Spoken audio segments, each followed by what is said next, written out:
Hello, sumo fans!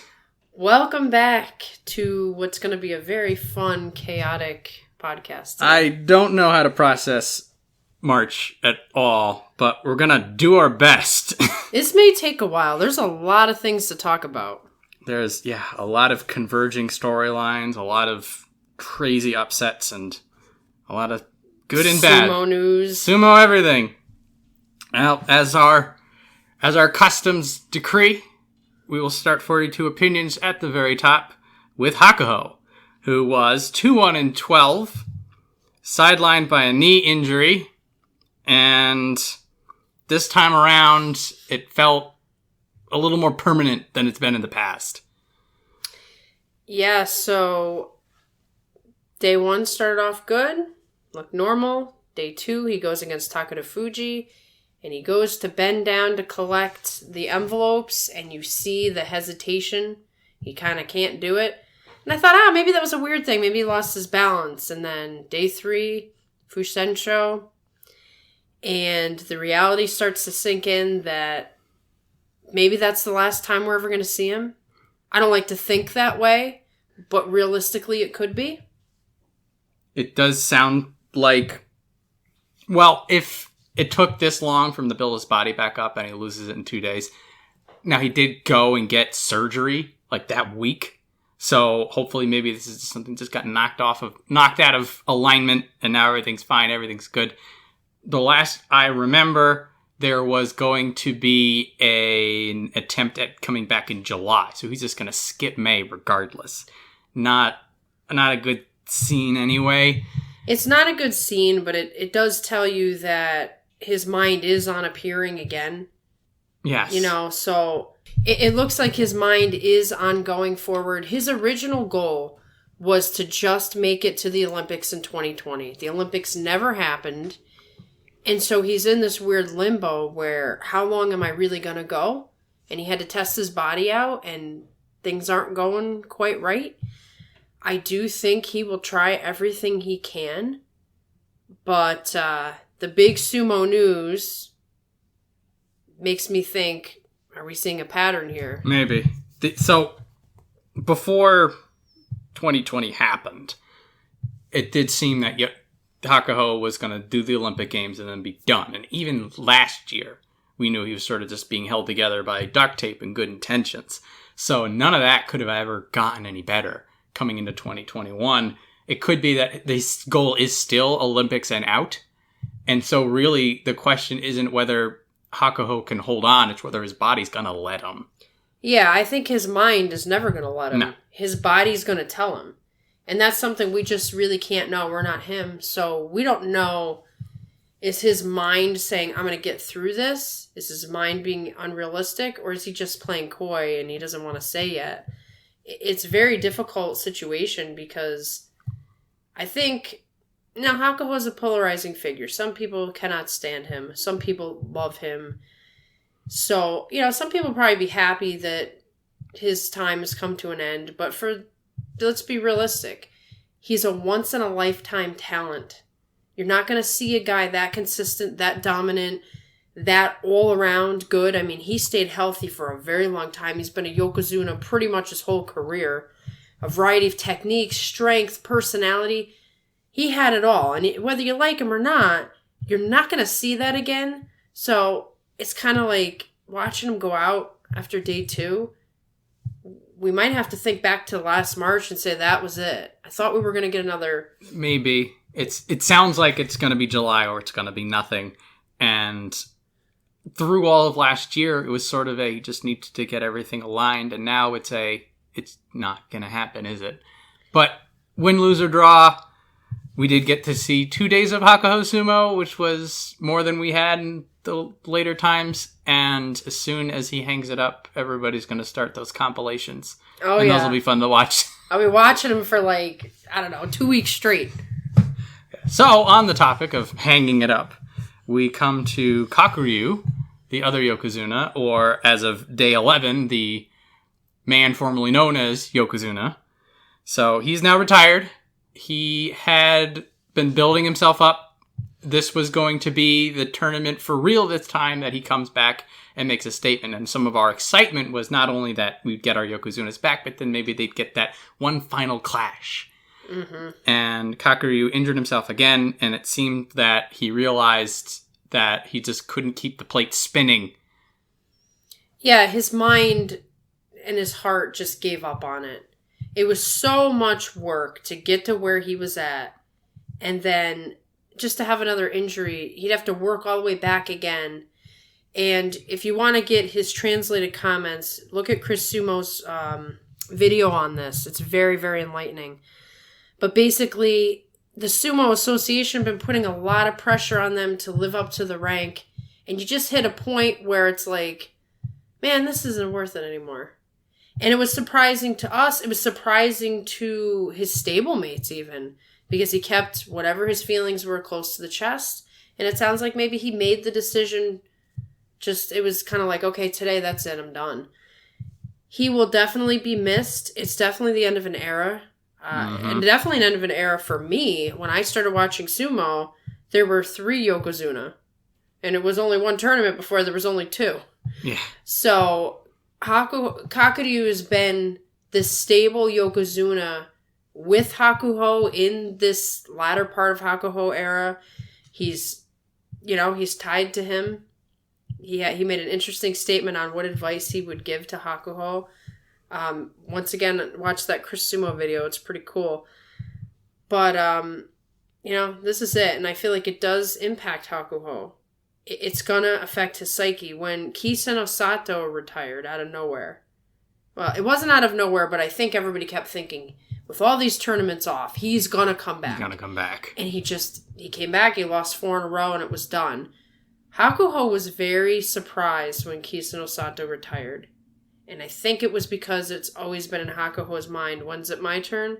With Kakuryu retiring, it puts a lot on Hakuho in terms of either he's going to think, I've got to be the Yokozuna until somebody surpasses me because there's no one left, or it's going to put into his mind, maybe he made the right choice. Maybe it's my turn. Yeah, it's going to be a flip of the script. And it's the dinner bell ringing, and everybody's time to come on home. Yeah. And that's, so the next few months, it's going to be interesting. Again, I would like to think that Hakuho will want one last try in July, because that's what they're sounding it for. But it's just as likely that he's trying to build himself back up, and he's just like, it's not going to work. Right, and Kakuryu kind of gave him that opening. He did. He opened the door for Hakuho to do the same thing. The person who will benefit the most is Kiribayama, and we'll get into that when it's his turn. But there will be some good to come out of it, and change is... That's why this tournament was so crazy. It wasn't just the tournament. It's what it means for the future of sumo. It's now. The future is now. This is just any combat sport. Yeah. Wrestling, fighting, anything, football, soccer. All of it is going to be... You've got a small window that your body's going to be in peak performance, and then the time is just going to wear the rest of it down. And I would agree with you that what we saw in this tournament it was bittersweet, because it was sort of some of yesterday, some of today, and then a little bit of tomorrow. Mm-hmm. And just on a final note, I'll say it was good watching you fight, Kakuryu. I really liked his spirit. I really liked his Yokozuna energy. He was sort of the calming opposite of Hakuho, where his mentoring was in sort of a, I'm going to be your buddy, whereas Hakuho's, I'm going to crush your skull, He was a nice counterbalance, and he'll always remind me of, I am the Don. He's the Don. And the good news is, give it a few years and the Don will be a ringside judge. I can't wait to see him as a ringside judge. So carry on, Kakuryu. Enjoy your retirement. Thank you for your sumo.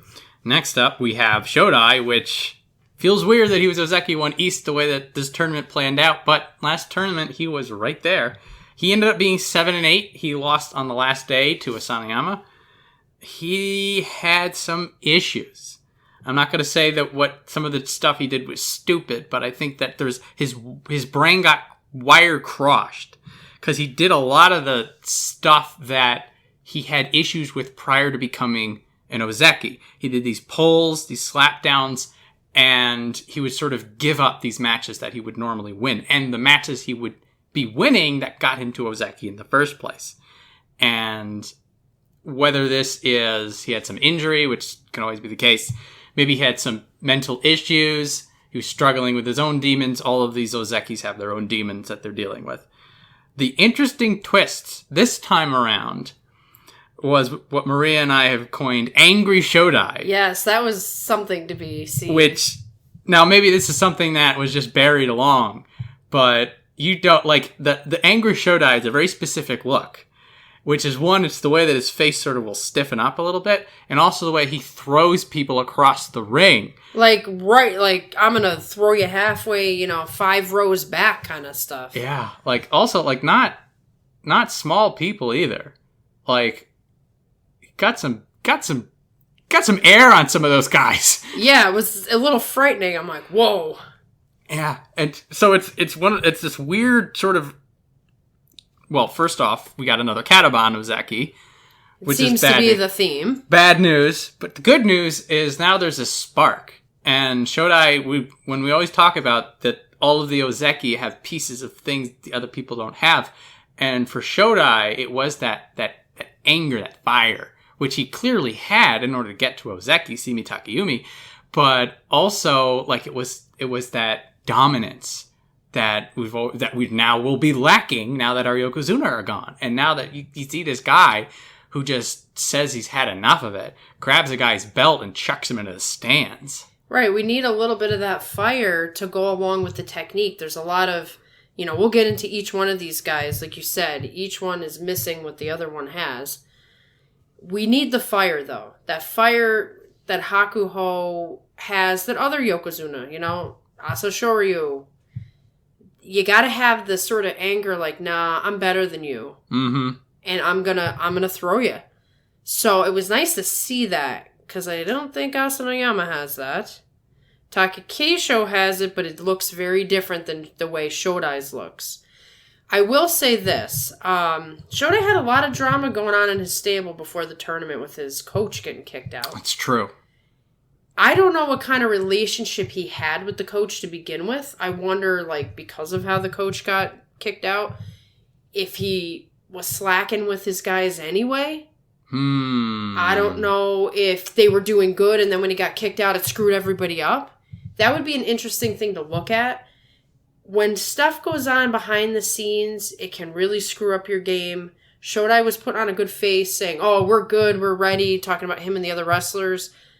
He didn't look good and ready, so it's a possibility that the drama affected his sumo and that it is a one and done. He does have the issue of, it's sort of the Ichinojo thing, where he kind of gives up a little bit if things aren't going his way. It's sort of like aw, shucks. That's the farmer boy Shodai that I like to call out. But he's got these other sides that are really strong, so if he can just tell the farmer to sit out for a little while, he might become a dominant force. And I'm gonna think optimistically that this was just one and done. He's gonna come back stronger than ever, and that's of course barring any injuries, because no one talks about injuries. No one talks about injuries. We'll see. Well, Shodai's, I'm not worried about him like I'm worried about other Ozeki. Right. And maybe part of that is that he's not worried about it, and maybe he should be. But right. But at the same time, he's been Kataban before, and when he came back to clear Kataban, he almost won the tournament. So he's got the resolve where he needs. I'd agree with you. Let's just use Mei to wipe that particular slate clean. Yeah. Sometimes you gotta do that. I have to do that all the time with Takakeisho. That's the next topic coming up soon. Yeah, so next up we have Asanoyama, who was 10-5, decent record. Every time Asanoyama takes the dohyo, he looks and handles himself just a little better, it feels like. It is just like I'm a little bit more hopeful for that Ozeki Asanoyama. So for me coming into here, it was the big, can he handle that first week jitters? And he didn't, but at the same time he did. because where some of the wins that he got were him sort of like needing to react or scramble, or maybe he was given into it instead of him earning it, like Onosho's typical pushing the guy back and then losing his footing.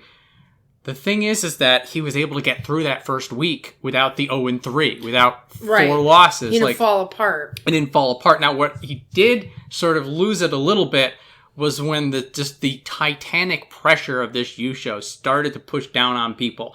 He had those critical matches with Takakeisho, Terunofuji, who has been his Achilles heel this whole time, and then Takayasu he lost to, and then the Daieisho when Daieisho woke up. So it's those people who are just that much hungrier, and that's always been Asanoyama's problem. But again, the good news for him is that critical first week of him trying to build himself up seems to be better this time around. And I think I'm going to play devil's advocate a little bit and say, I absolutely agree with you about week 1, which means week 2 was a disaster. Not wrong.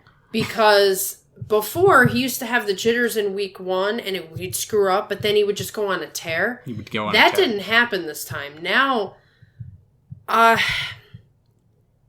don't know enough about him to actually be able to speculate. Because, like, some of these guys, you know what's going on what's going on either with their coaches or, something's going on in the stable. But I actually think his confidence is lacking. And I always thought his confidence was lacking. Because he just doesn't have a dominant presence. He looks like a guy who's trying to be Ozeki instead of is Ozeki. But he's got the skill to be Ozeki. So I think it's a confidence thing. I don't know if his coach just doesn't know how to coach him. I don't know if he doesn't listen to the coach. I don't know what his deal is. But I'm going to get into day 7. I wanted to point out a particular match. Day 7, he fought Kiribayama. He shouldn't have lost that match. Kiribayama does a shift, a counter, pushes him out by the rear. And what's interesting is Kagayaki had been giving Kiribayama pointers every single morning, which makes me think that Kagayaki can see right through Asanoyama's issues, which means other wrestlers can too. It's possible. So that Kiribayama winning, it was lightning fast, and it was that I'm going to do something very specific he's not expecting. Now, Asanoyama is prone to this. See Terunofuji light pick. So the thing is also, it's when you have these people who are specially motivated and have some trick to use on Asanoyama, that's when he'll start dropping these matches. I'd agree that if he won against Kiribayama, it's a different landscape and he shouldn't have won. When we were talking earlier about this all through the week, there were 2 critical matches that hinged on whether or not he was going to be an Ozeki or the Ozeki. And that was fighting Takakeisho and fighting Terunofuji. Yes. Fighting Takakeisho would have meant that he was still top dog. Takakeisho gets him out.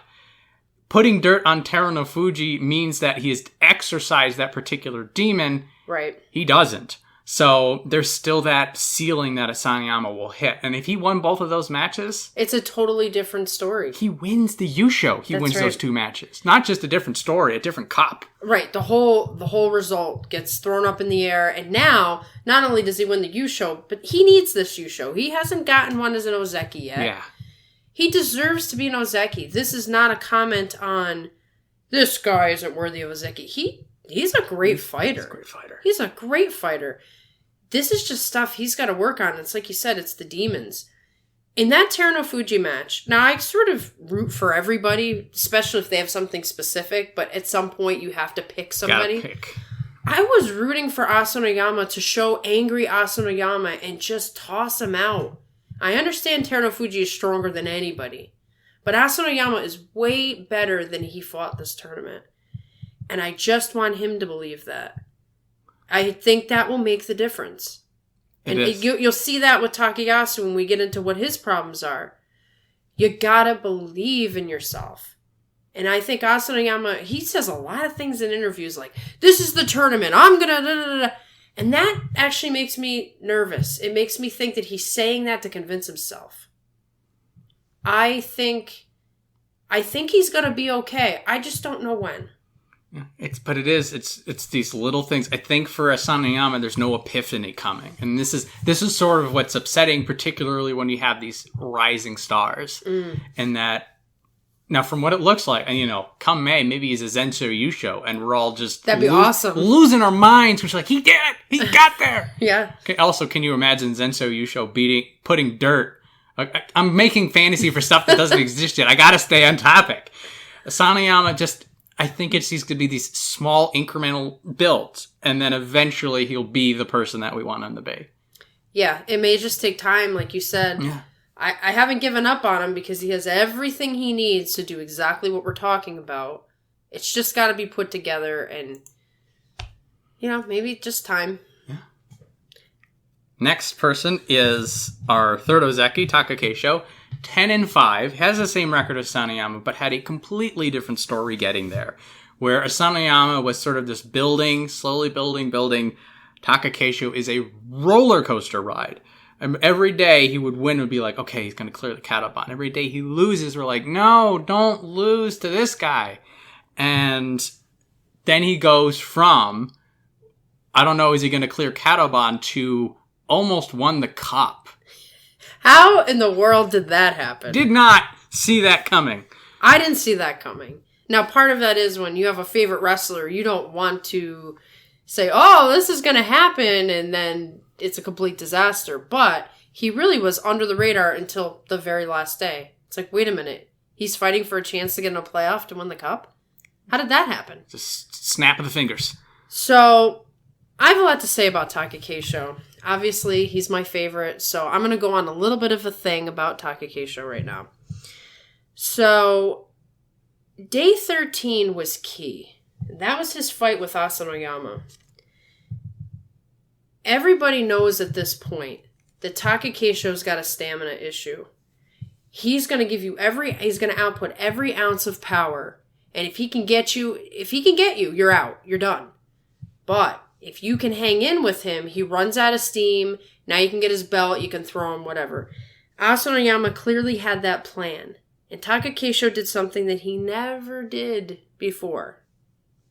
He played the game and, kind of did the ballet thing on the edge. He kind of parried Asanoyama enough that Asanoyama was off balance and had to do a desperate lunge. And Takakeisho sort of swung his leg around and Asanoyama ate dirt.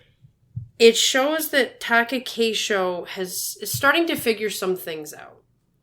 I don't know if he'll be able to consistently do it, but he's got a great strength and a great problem at the same time. His great strength is he is great at what he does. He's got the ultimate power to push and thrust you out. The downside is when that doesn't work, there is no plan B. And the reason he's got a couple of reasons why it's difficult. One is he has short arms. I heard people say, in the past, he should get some belt techniques. It's not likely. His arms are not long enough to actually get the belt. So I've heard Takakeisho in interviews say, I got to do the best of my brand of sumo, which is a generic topic. But at the same time, that's really true for him. He's not going to be a belt guy. He's just not. He cannot reach the belt. He goes for the belt. The guys with the longer arms going to reach right over him, grab his belt. He's done. So he's got to focus on the power game. And what's really impressive about him is he's doing it his best. Some days it looks like this guy, all he can do is push and thrust and then he's done. The story is a little bit different than that. There's a lot for him to overcome. And all of a sudden, and this is what separates him from Shodai and Asanoyama right now. We'll see how the future goes. Takakeisho's been there since the old guard of Ozeki. He has weathered every single storm, even getting knocked out of Ozeki, going to Ozeki Wake, because he sat out a tournament, hoping that I'm going to rest enough and I'm going to come back and get those 10 wins. That's very rare to happen, and he pulled it off. It's risky, too. It's very risky. He's done everything he can to keep his spot, and he's still working on the plans. The reporters are giving a hard time in the middle of the tournament. He had to tell them, back off. The reality is, though, he's got the guts. He's got the guts to keep fighting, to keep trying everything he can. And now it seems that his destiny is intertwined with Terunofuji, which is a very exciting thing. They're starting to develop a rivalry that if it could go on for the next 5 years or so, it could be one of the great things about any combat sport, especially sumo, is the rivalry. Because your rival drives you crazy, but also motivates you at the same time. So him and Terunofuji have now had some epic battles for the cup, for Ozeki rankings. It's gone back and forth. And in this last fight with Terunofuji, where he suddenly was in a position to control his own destiny and force a playoff, he had Terunofuji on the ropes. The difference was one thing, and we could speculate what that actually was. It was probably a combination of the weight loss and just being all screwed up power-wise from January. His Achilles heel, right? He loses the weight, which keeps him in the tournament, which keeps him from getting injured. But that 10 kilos of weight takes away a little bit of the strength. If he had just one other push, Terunofuji's out, just like the last tournament. So it's going to be a tough ride for him, but I'm never going to stop rooting for that inner spirit that he has, that even though he's got all these things working against him, he's in it. I was very impressed that he not only cleared Kadoban, but he said, here I am. I'm gonna go for the Yusho. And I'm gonna go against my rival Terunofuji. And, we'll get into Terunofuji because he's right next. He's the tournament winner. But it's the tale of two Ozeki now that Terunofuji is gonna be an Ozeki. You've got Terunofuji, he's at a point in his career where a lot has happened to bring him to where he is now, and he's seeing the results of that labor. And Takakeisho, who's still in the beginning. So will that rivalry bring things out of both of them? I think it could be very exciting if things can stay the way they are and injuries don't dampen either of them. I've got 2 side points off of that. One is that the Plan B sumo, as it were, was the difference between him clearing Kadoban and going down to Ozekiwake. Yes. There were multiple matches where either his power was neutralized, people are sort of starting to figure him out, or that the power just couldn't get them out, even if it was there. And then this sort of fell into where, in the past, Takakeisho would scramble. He would do these desperate slaps. He would try to get something done. Here, he's been remaining patient. He's been staying focused. Where beforehand he'd get flustered. And so that, for me, shows that he's working on the consistency, which has been one of his big heels. Yeah, I mean, as soon as he would do that scramble and worry thing, he'd go off balance. Mm-hmm. He's already sort of a top-heavy guy because of his height. You'd see his toes go up. And now he's getting slapped down, or someone's going to grab the arm and pull the arm. I believe Tobizaru did that to him last tournament. And or he would go for the pull. Everybody's got to avoid the pull. Everybody avoids the pull. Not a good idea. So yes, I agree with you. He was patient. And dare I say, I don't know if it was intentional. Maybe this is just filling my narrative, my fantasy narrative here. But it reminded me of what Terunofuji was doing. Terunofuji was staying very, very focused and very, very calm. And there were times where he could have scrambled himself and he just kind of stood up and waited for the other guy to make a mistake. Mm-hmm. I wonder if Takakeisho picked up some pointers. It's possible. It was a different Takakeisho this tournament than I had seen before. It was a new model.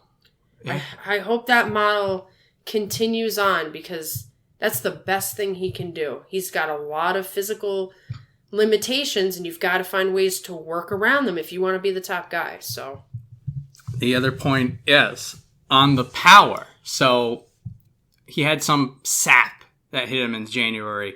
Maybe the weight helped to hurt that. It's just nice to see Takakeisho's neck, in my opinion. Yeah. But what's also interesting are the fights where he's up against other Yotsu or push sumo people. And I was keeping tabs on the pecking order. Takakeisho versus Daieisho. Takakeisho still wins. Daieisho versus Takanosho. Daieisho wins. Yeah. And then both of them fighting Onosho. Onosho loses all of them. Mm-hmm. So something to keep in mind is that Takakeisho still probably has the biggest raw power. I'm going to talk about Hokutofuji, and by talk about him, I mean drool all over this table later. That being said, it is interesting that even though Takakeisho doesn't have the extreme dominance in the power, he's still one of the strongest ones to do it. And whenever he goes head-to-head up against somebody who's going to play his game, he's going to win his game. That's right. It's all about, is his game top-notch? And maybe that's not what people want to see, because, you talk about Yokozuna potential. Maybe that's not the kind of sumo that people love. But hey, you got to give it to him. If that's what he's got and he's the best at what he's got, then he's the best at what he's got. He's got the best of what he's got. These other Ozeki, they gotta get up to his level. I do not think Shodai or Asanoyama at this time, this is just this tournament, have the same heart and fire to get up to the next level. I do never question Takakeisho's heart. I question his limitations. That's all I can say about that. And if nothing else happened, he cleared Katoban, so yay! Back to worry-free Ozeki Sumo. Whew. Take a deep breath. Until next time. I know, right? The Katoban roller coaster. God, it's roller coaster. Well, Shodai's on that roller coaster now, so hopefully Takakeisho can wait a basho or two before he's back on it. Yes. Not to jinx, to talk about Katoban with our next person, Terunofuji. Yusho winner, 12-3. I'm pretty sure that there's not a soul on this planet who's rooting against Terunofuji. No, they would just be a bitter jerk if they were. It's just like, when he came back, everyone was just like, we love you. Come back to us. The great return of greatness. And, like, really, how better to finish this 4-year journey than getting Ozeki with the Yusho Cup. Like, it's you couldn't have written that better. That is how you would write it if you wanted to write it. Right in front of his Oyakata. They cut the camera during the win, and he's just there, and it's that typical, I can't show emotion, but I am trying really, really, really hard at this right now. You know they're going to get wasted drunk later and cry together and hug each other. For anybody who might be new to the show and new to sumo, I'm just going to quickly tell you that Terunofuji wanted to quit 5 times, and he kept asking his Oyakata to let him go. And his Oyakata said, you're not done yet. So without his Oyakata, this doesn't happen. The story ends. So this is really like this sort of father-son storyline where he took care of him, he helped him, he guided him all the way, and he just wouldn't give up on him. And I'm sure Terunofuji loves that he can give that back to him. Yes. So that's a whole other addition to the situation. And I'll say from my own personal experience, when I first started watching sumo, Terunofuji was already all the way down. So it's like a couple years in, I started hearing about this Terunofuji guy and how he's doing really good in the lower division and everybody's hyped. I'm like, who is Terunofuji? I'll never ask that question again. He's this story is probably, in a sense, greater than Tochinoshin's, but it's level for me. Like, it's that story that makes you love sumo. Yes. You know, Terunofuji deserves it. He's stronger than anybody. He looks like a Yokozuna. If his knees can hold out, he's gonna be Yokozuna. Mm-hmm. And I want to see how many titles he can win before time runs out, because Kakuryu only had 6. Terunofuji already has 3. It's 3. In a couple of months. Like, could you imagine if this guy never got hurt? He would have given Hakuho a run for his money. Hakuho wouldn't have had as many Yusho. So, I mean, we're really getting bonus time with Terunofuji. And this is the bonus time is sort of the takeaway from this, is that we get this happy ending, the culmination of years of work and blood and sweat and tears and surgery. And I cannot imagine the number of times he woke up in the morning and says, this is the day that I just can't do it anymore, and still keeps going. That it's that feel good story, like you mentioned, that's just, this is the heart of why you like sumo. Like, it's just like, but we're not done yet. We're not. One chapter has ended. He has gotten Ozeki back, and once again, spectacular fashion, wins the Yusho, wins it on his own terms, too. He didn't have, somebody else had to lose. He had control on the last day. So that chapter ends. The Yokozuna one is a new chapter. New chapter. Because he never got that far before. You know, he stopped at Ozeki before he, you know. So here's the question, though. I don't actually know the answer to this. Say he wins the next Yusho as an Ozeki. Do they count this other one and he automatically gets Yokozuna, or it has to be... I think it has to be as an Ozeki back-to-back. The reason I ask that is, I think if Terunofuji can get promoted to Yokozuna, Hakuho can retire without any hesitation. I think if he does it, and this is all speculation with if Hakuho can even do it. If his body quits, it's over. It's over. But if Hakuho could write it, it would be that Terunofuji takes the Yokozuna spot and then he gets to retire. It was our speculation coming into March was that if somebody could put dirt on Hakuho, if somebody could like withstand the Hakuho aura and win, that Hakuho will be like, the baton is passed and he's gone. And we thought that was going to be, well, we really wanted that Terunofuji Hakuho match anyway. But if Terunofuji beat Hakuho for the cup instead of Takakeisho, then Hakuho will be like, my work here is done. Right. If he could have lasted this tournament and fought Terunofuji, we'd probably have an ending right now. Now we have a to be continued. To be continued. And we don't know what's going to happen. It'd be great if we continued to have the storybook where Terunofuji beats Hakuho, becomes Yokozuna.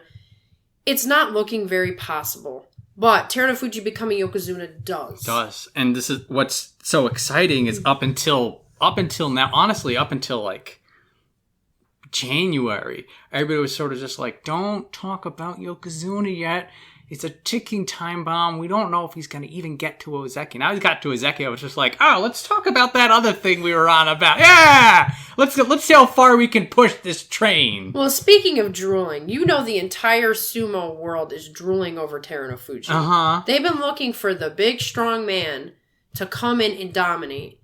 And for the most part, he did dominate his competition. He had some iffy things. He's gonna have some iffy things because of his knees. A healthy Terunofuji, there's no if. One of the reasons he has trouble with someone like Takakeisho, particularly Takakeisho, because you had brought up this point, he has a hard time if he's going backwards. That's real rough on his knees.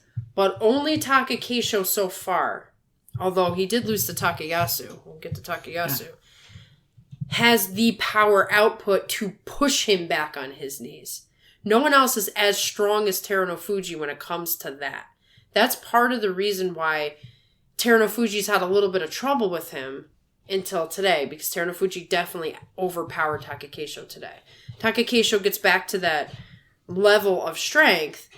Terunofuji does have that one thing, but everybody's got to get that strong. Terunofuji's stronger than everybody, except Hakuho, if Hakuho is at his top. So, barring injuries, Terunofuji will be a dominant force. He will be Yokozuna, and everybody's going to be better for it because they're going to up the level of their sumo to fight him. To be good. But that's what you need. That's the point of a Yokozuna beyond anything else, is to be the top guy for other people to aim at. Yes. So, that's that. Ozeki Terunofuji. He also got a special prize, I believe. He did. He got the Outstanding Performance Award, the Shukunsho, and well-earned, I would think. From a money standpoint, this is great because he spent all those years down in the non-salary level. Uh-huh. He's finally making the money back. He's getting bank. Yeah, he'll have a couple of years of some pretty fat paychecks coming his way. It's about time. It works good. Well done, Terunofuji. Congratulations. Well done. It was awesome. Up next is Takanosho, who has an absolutely terrible act to follow. So I'm sorry, Takanosho. Buddy. I'm going down a list here.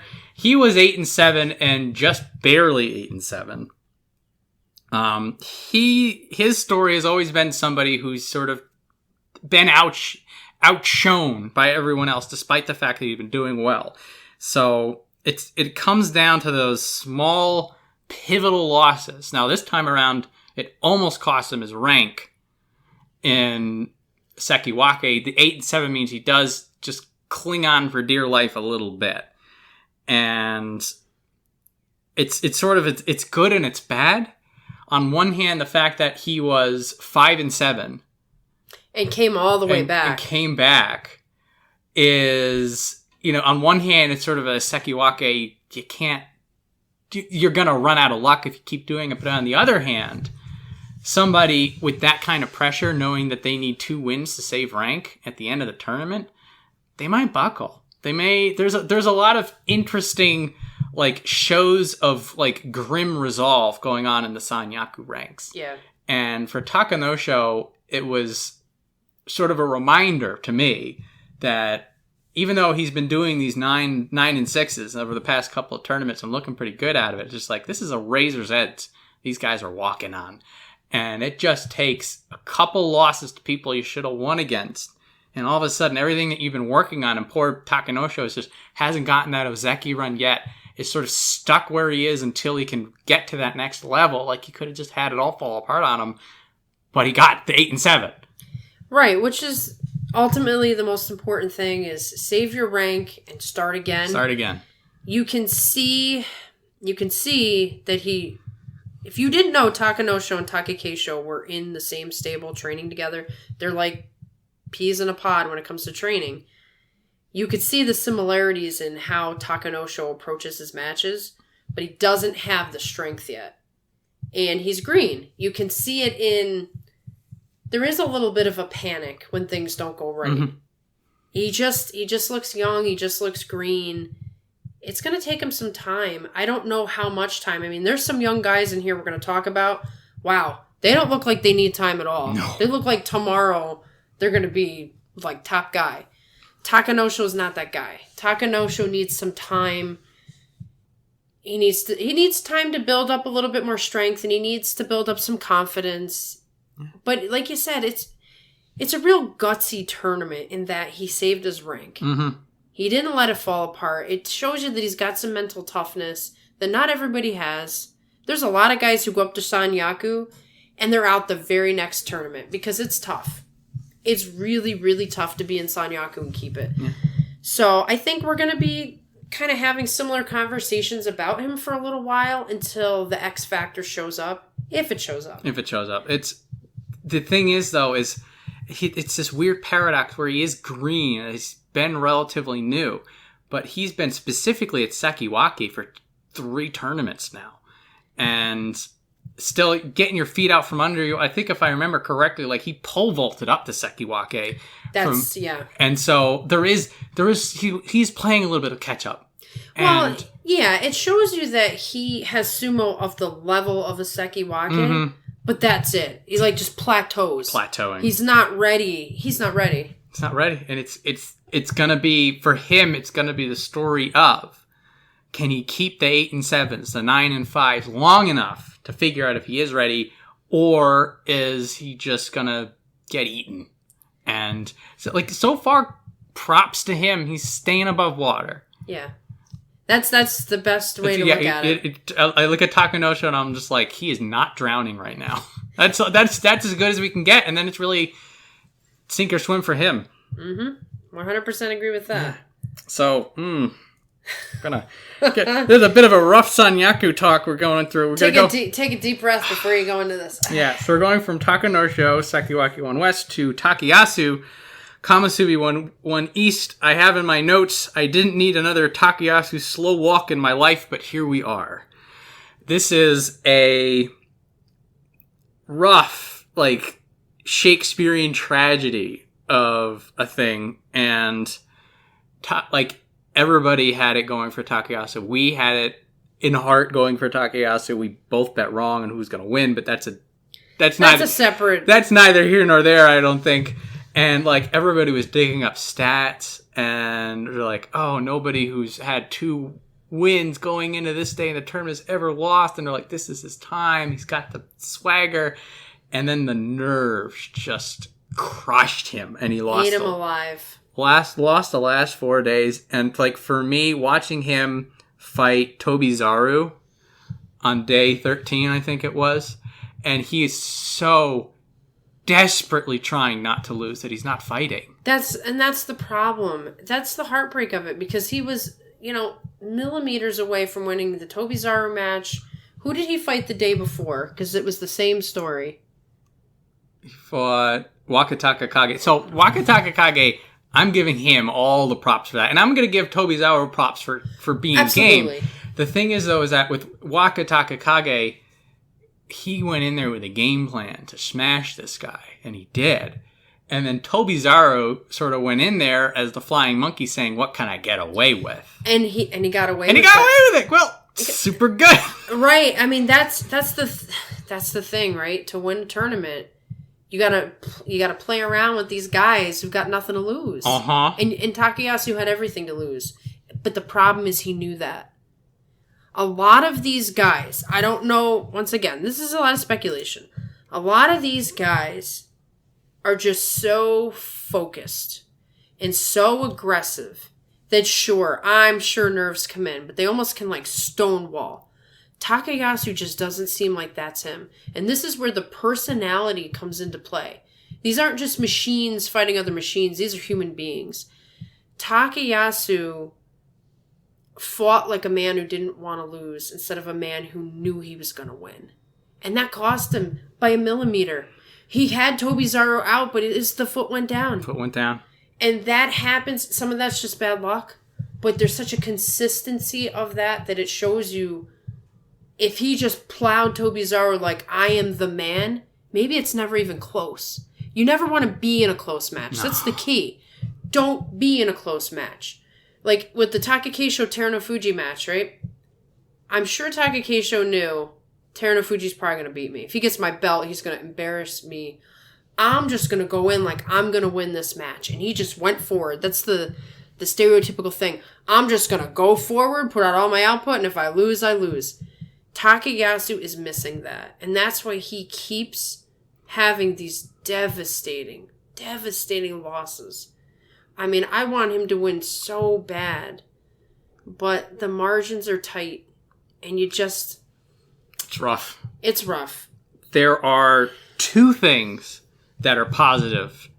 Now, for him, like, there's no talking about positive. Like, this whole week, he's just going to have, the anime rain cloud over his head. And he's going to be like, it sucks. And, yeah. Because, like, the insult to injury was the last day, the Fighting Spirit prize was on the line against Aoyama. And a very game-hungry, nothing-to-lose Aoyama puts dirt on him. So when Takayasu did that slow walk on the last day, he had nothing. Yeah. And 5 days earlier, he had everything. And that is just so painful. But, again, silver lining. For him, two important things. One, double-digit wins in a Sanyaku rank means he's starting his Ozeki run again. Is this the first time? This was... Because I heard something about when he was Ozeki, he could never get to double-digit wins. He was Ozeki for a long time, and he couldn't get to double digits. He kept doing 9 and 6, and had issues. So 10 and 5 again. You do 10 and 5. Maybe in March you get 11 or 12. This is the formal start of his own return. Cinderella story return. Good news. Just take the 10 wins and just rebuild yourself. 2 of those 10 wins, 2 of them were over the people who fought for the Yusho, Terunofuji and Takakeisho. Now, this is part of the baffling tragedy that goes into it, is how do you lose to all the people you fought in the last 4 days, which should have been gimmies for anyone else. But again, if you gotta focus your mind on something, you say that the first week he was an Ozeki. Yeah. He fought like an Ozeki. He was throwing people down. He got Asanoyama down, I believe. Yeah, I was gonna say, Day 2, so like... Takayasu looked like the Ozeki, and Asanoyama looked like the Komusubi. I wrote down in my notes, on day 2, we were gifted with an Ozeki fight. Because that's the way it was. So this is, like, for Takayasu to sort of get past this on some manner, and this is also the kind of thing that breaks people, so we don't know. Right. You have to think, okay, I can put dirt on the best people there, I just need to remove myself. Correct. And become nothing. And those last 5 days of the tournament, and then he's there. And I do think, like, the same thing for Asanoyama goes for him. You need that, some people, they just need that spark. Exactly. And so he can let this crush him, or he can use this as the motivation to ascend higher. That is going to be his choice. That's going to be his struggle and his choice. Shodai faced this last January, where he, I think it was last January, he lost a close race, and the very next tournament, he won it and went on to be Ozeki. Yep. Takayasu finds himself in the exact same place, so it's a character thing. Are you going to get up in the morning and you're going to say, I'm going to train that much harder? Or are you going to get up in the morning and say, this isn't for me? I don't think he's going to do that. I think Takayasu trained harder than anybody prior to this tournament. I think he'll cry for a couple days or however he deals with it, and then he's going to dust himself back off. He's going to get back in that training ring, and he's going to start all over again. And hopefully those nerves never come back. And again, it's just going to May thinking 11 wins, 12 wins. Who cares about a cup? And I think he'll get a cup along the way. And, that was the note I had made about Terunofuji in our midweek. Do not focus on the cup. Do not. Focus on getting that 10 wins. And all of a sudden, because he was looking a little shaky. He had the shakes. I feel like Takayasu needs to do that. Do not think about the cup or how close you've been in the past. Just get the wins. Just do your brand of sumo. Okay? We believe in you, Takayasu. And I'm sure, his family is like, you got this, man. You got this. Got this. Next up, Mitakeumi, a man who needs no introduction. Absolutely. We're both just rubbing our foreheads in disbelief. 8-7, similar to Sekiwaki Takanosho. He had to scrape these 8 wins together at the end. I was ready to start ragging on him, but there's 2 pieces that reminded me of the gravity of this situation. One, that you had reminded me that he's that career Sanyaku in the same way that Goeido and Takayasu were like the career Ozeki, that they were sort of stuck in there. And in a way, it's sort of my own fault for looking at a fired-up Mitakeumi in the first week and saying, maybe this is the time. And then secondly, Takanosho, who again, the 2 of them had the identical path of having to claw their way back up to it. It's the grim reminder that we call Megashira 1 through 3 the meat grinder, but really, once you get to this level of sumo, there is no margin for error. None. There is no weakness, and if you show any, you will lose. And this is Mitakeumi's curse, is that it must take so much out of him just to be a Sanyaku. Yeah, I agree with that. Ross Mihara had a great quote on day 13. He said that Mitakeumi has the ability to beat anyone, but the inconsistency to lose to anyone. And that's just the truth about him. If he's going to look at an opponent each day, he both could dominate you or just completely fall apart that day. And I don't know what it is that does that to him, if it's a mental thing, like, oh, if I don't get my Tachi-ai perfect, I fall apart. Or I don't know if it's, he wakes up in the morning, he's like, today is not my day. I don't know what it is. You can't see it. You cannot tell until the match starts which Mitakeumi you're going to get.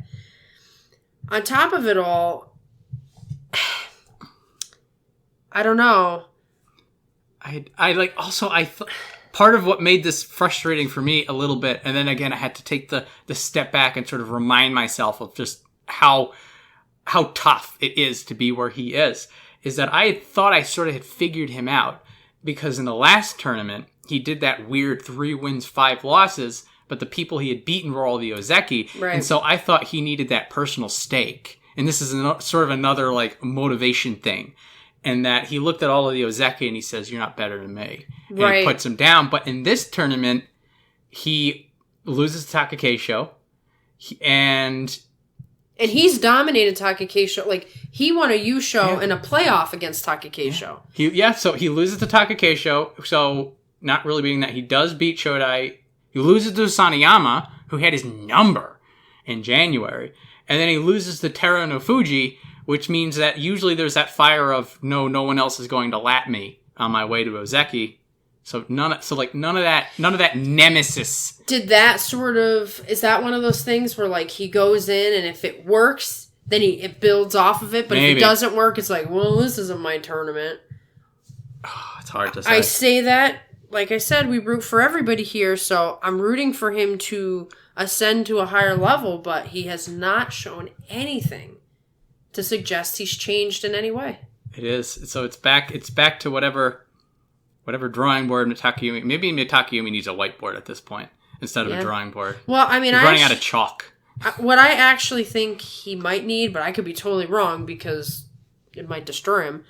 He needs to get knocked out of Sanyaku. He did. But that happened to him once before. He just came right back along. He did.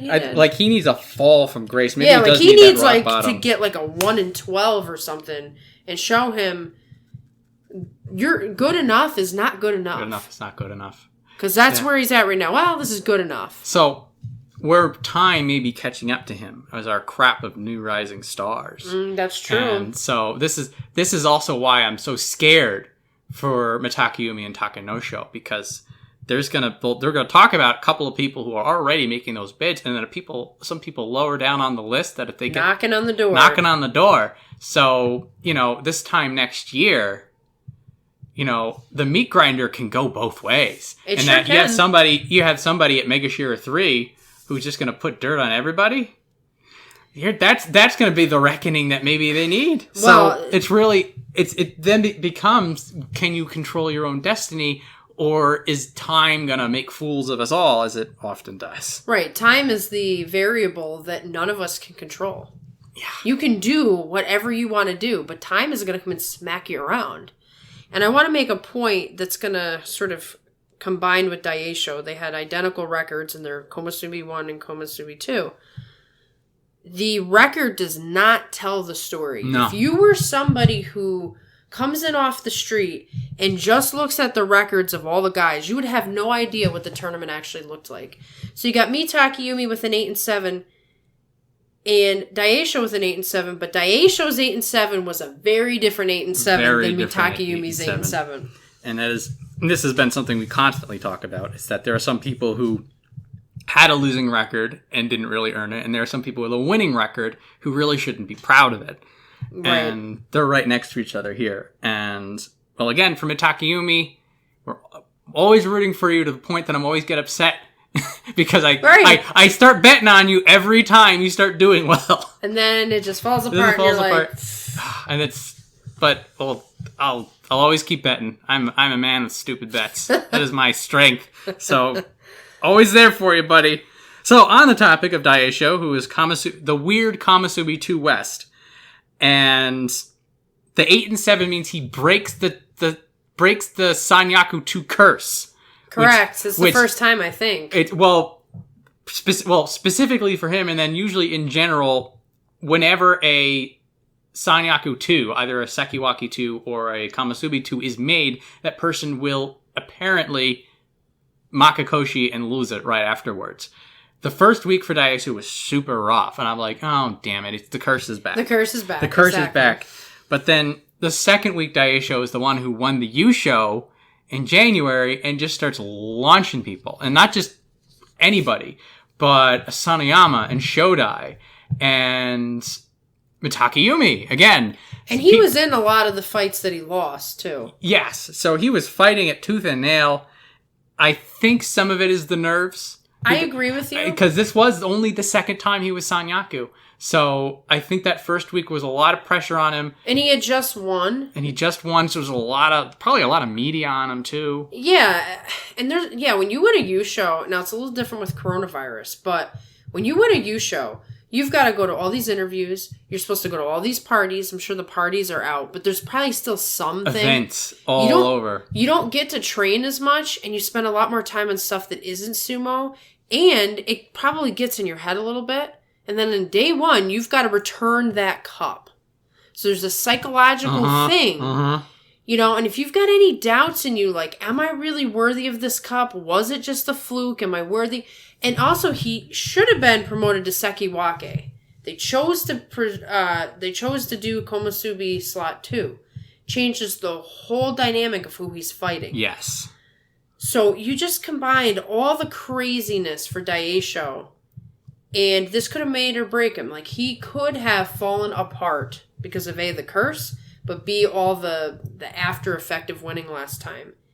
And he gutted it out, and like you said, in that second week, he showed this is the guy who won the cup. That was not a fluke. I am that good. Maybe I just fell off a little bit. Just a little bit. So it is, I'll take a moment to talk about the Sanyaku as a group now, because going into day 15, a lot of people were 7 and 7, and so it could have been that this Sanyaku rank looks exactly the same as it is, or it could have been completely vacant. So the way it's likely going to roll out, Terunofuji becomes Ozeki 2, and then now that all the rest of them are 8 and 7, with Takayasu as 10 and 5, that means that all 4 of them are going to keep their Sanyaku ranks. Right, which is strange. Which is super weird. So Daieisho will likely go up to. Actually, no. He'll go up to Kamasubi. Takayasu goes up to Sekiwake, and we're gonna replay this whole song and dance again in May. Right, it's gonna be exactly the same rankings wise. Yeah, so it's gonna be this bizarre state of. Almost nothing changed. With all these other younger guys, which we'll get into specifics, knocking on the door. Where's my... Like, some of them, there's 2 of them that possibly could have went into Sanyaku had this not happened. So, next tournament, and we say this every tournament, but it's just the truth. Next tournament, there's going to be even hungrier people. It's going to be hungry. It's going to be very interesting. And so... Again, good news for all these people. Daieisho scrapping it out. Takanosho and Mitakeumi also proving, at least mathematically, that they deserve those ranks. But all 4 of these guys are going to find themselves with a very interesting test. Well, what's interesting, speaking of Sanyaku, I don't know what the official rule is, but I think this is the case, that you're only allowed to have 4 Ozeki. So, let's say Shodai... clears Kataban, Asanoyama does this thing, Takakeisho does this thing, Terunofuji's the new guy. You could have these Sanyaku who deserve to be Ozeki, and they can't even get in. Maybe. Thank God this Ozeki run is really difficult. Uh-huh. But I mean, that would be a disaster if people are just kind of 8 and 7ing it up in the Ozeki ranks, and then you got somebody who goes on a run and can't get in. That would be... It'd be weird. Well, it's going to be very unstable for a while. For better or for worse, this is only going to apply to Takayasu in July, if he can put together the run. Everybody else, they're not in. Everybody else are not currently in a bed. So and Terunofuji could go up to Yokozuna, which would free the slot up. So now, but things have to happen for this logjam to clear. Yes, I mean also in 2 tournaments, any of the Ozeki can wake their fool asses up and become a Yokozuna. you know who I'm rooting for. I'm just saying there's a bunch of white belts that are collecting dust right now. But, I know. And anyway, Daieisho, if you become Ozeki, if you become Yokozuna, if any of them do, please... We're gonna start to feel that loss. Yeah, we're gonna hit a point where we can't have all these Ozeki and Komusubis and no Yokozuna. I think the council will take that into consideration as well. I mean, maybe. Terunofuji, for instance, he's got 3 cups. Yeah, so they're towards your point. I think the specifics is that you need back-to-back as Ozeki. I think that they may, if Terunofuji were to win. Particularly in a dominant fashion. They might just say screw it. They may say we just need somebody that badly. We may not, but again, this is May we're talking about here. Right. This we're gonna have this same conversation in May when we do the preview show. Yeah, we will. That it's crazy and blah blah blah, and it's gonna be a wild tournament again, and maybe this whole landscape changes this time. We thought it would be now. The whole landscape may change in May. We'll have to see. It's good. There's a lot coming. There is a storm coming, and this whole everybody we just talked about is going to be wrapped up in it one way or the other. Yeah, everybody's got something to prove. Everybody's got a position to go higher. There is no guy chilling up at the top. Not right now. So it's time to play King of the Hill, boys. Yep. Let's see it. So that's our Sanyaku. The Sanyaku show, right? The Sanyaku show, yeah, basically. Man, there was so much that went on in March. So we're going to go to Megashira 1 East. Poor Takarafuji. So normally when you get the new belt, it's going to be one of 2 things. You get this new energy that you absorb that gives you the second charm, or the old belt casts a hex upon you for abandoning you for someone else. Takarafuji has a little bit of that ladder energy because he had a very rough tournament at 3-12. And I think we were cautiously optimistic for Takarafuji, and this could be a little bit of revisionist memory because he's at resurgence. He'd accepted the energy that was being given out by Terunofuji. They're in the same stable. Terunofuji's making this great return. And then we had, Koto Shogaku for a little while had these resurgence of the old guard who were like feeding off of it. And Takarafuji had that too. And so he went from middle of the pack, not making waves to plowing his way up to Megashiro 1 and could very well have been knocking on the door to Sanyaku himself.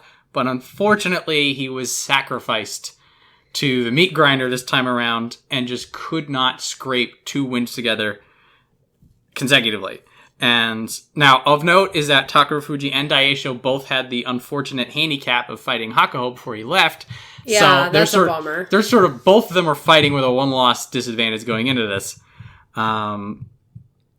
First time I've seen a discouraged Takarafuji, which was very hard to see. That was kind of like a slow walk deal. Yeah, it's like when somebody sends you a picture of somebody kicking a dog, you're like, why am I looking at this? I don't want to see this. This is just sad. I shouldn't laugh, but that's really it's accurate. It's the feeling. You're like, there was one time, like, he's not a look at the rafters in bewilderment kind of a guy. He did that.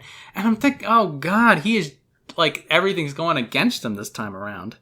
Well, there's a couple of things to think about here. Well, first of all, once again, I'm going to promote Chris Sumo because he talks about the stuff that I really, really like that I could never find out about. Takarafuji has a new son, and he had this dream of fighting really, really well for his new son because he's been in for a long time. So it's like he had this renewed energy of, I want to show my new son how good of a fighter I am because things are going so well. Maybe that worked against him a little bit, maybe it didn't. But the reality is Takarafuji is up there in age.